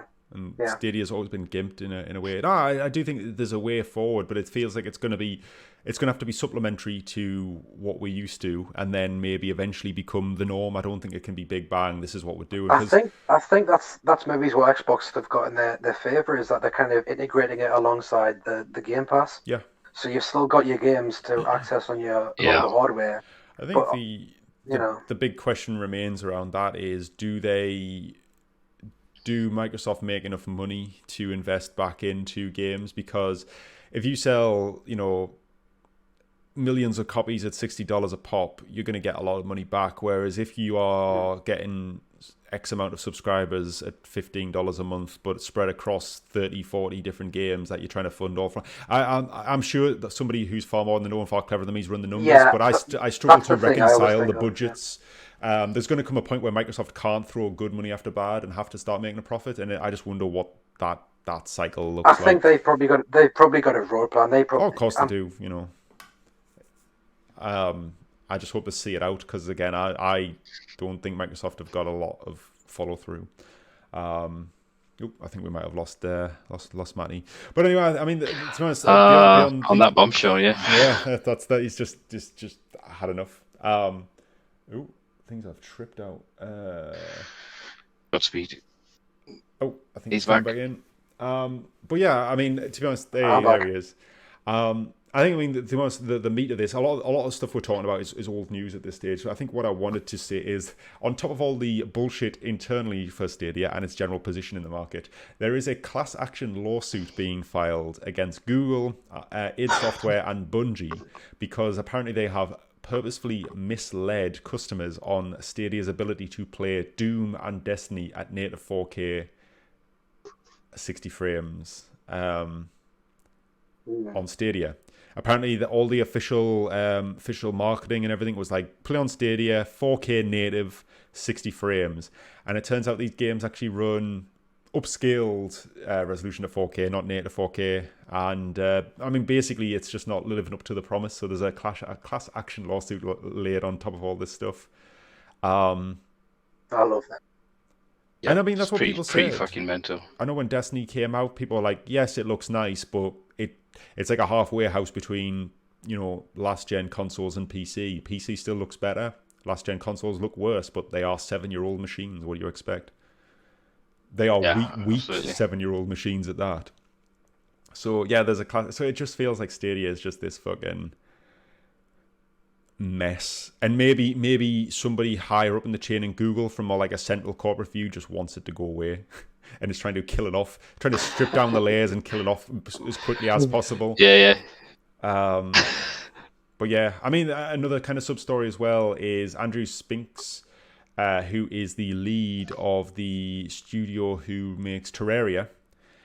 He had a massive rant at Google. Basically, they'd locked his Google account, which basically crippled his ability to develop and access emails and run his organization, basically from a fairly fundamental level. To the point where he basically went on Twitter, says, "This has been going on for months. I can't get hold of anybody. No one wants to listen. You are not a company my company wishes to do business with." And they cancelled the Stadia port there and then. Yeah. Told him to fuck off, yeah. He said he's going to continue on Android, which is fair enough, but yeah, Stadia is just dead. I think he might. And I think it's a pretty strong sentiment as well. I think he may have actually come back off that because it seems like back on track. Okay. I think somebody must have. I mean, it's still pretty bad news for Stadia. Just having this really bad limelight shone on them, and it's the thing with YouTube as well. Like they're just really terrible getting back to people. And there's very, very many reasons around it, but I think it's just going to get worse before it gets any better. I don't feel like it's something that's unique to Google, though. I think big tech companies in general are shitty at customer service. Like Facebook is shitty, Amazon is okay on the retail front, but anything kind of technology orientated, in my experience, they're not great. You're dealing with these massive faceless corporations who should are making enough profit to stock a decent support staff, but they just don't because they can get away with it. Yeah, of course, that's it. It's all about the bottom dollar. That's all it is. If they can get away with it and not pay a penalty, then they'll absolutely do it. Well, yeah. But yeah, I mean, I'd say we're running way over what I intend to do now. But Stadia just seems to be like a dumpster fire. Nothing's changed in the 18 months we've been away. So it's nice that some things never change. So that's always nice. It's comforting, despite the world being upside down. Stadia has been a train wreck before and after the pandemic. Reliably unreliable. So with that, I think we are now cruising past the 2.5 hour mark for this particular show. This is a mammoth show even for us. Obviously a lot to catch up on. I am going to say we will call it a day there, and we should reconvene in a couple of weeks and catch up on the latest news and see what's going on. So thank you very much for tuning in, everybody, and we will catch you again very soon.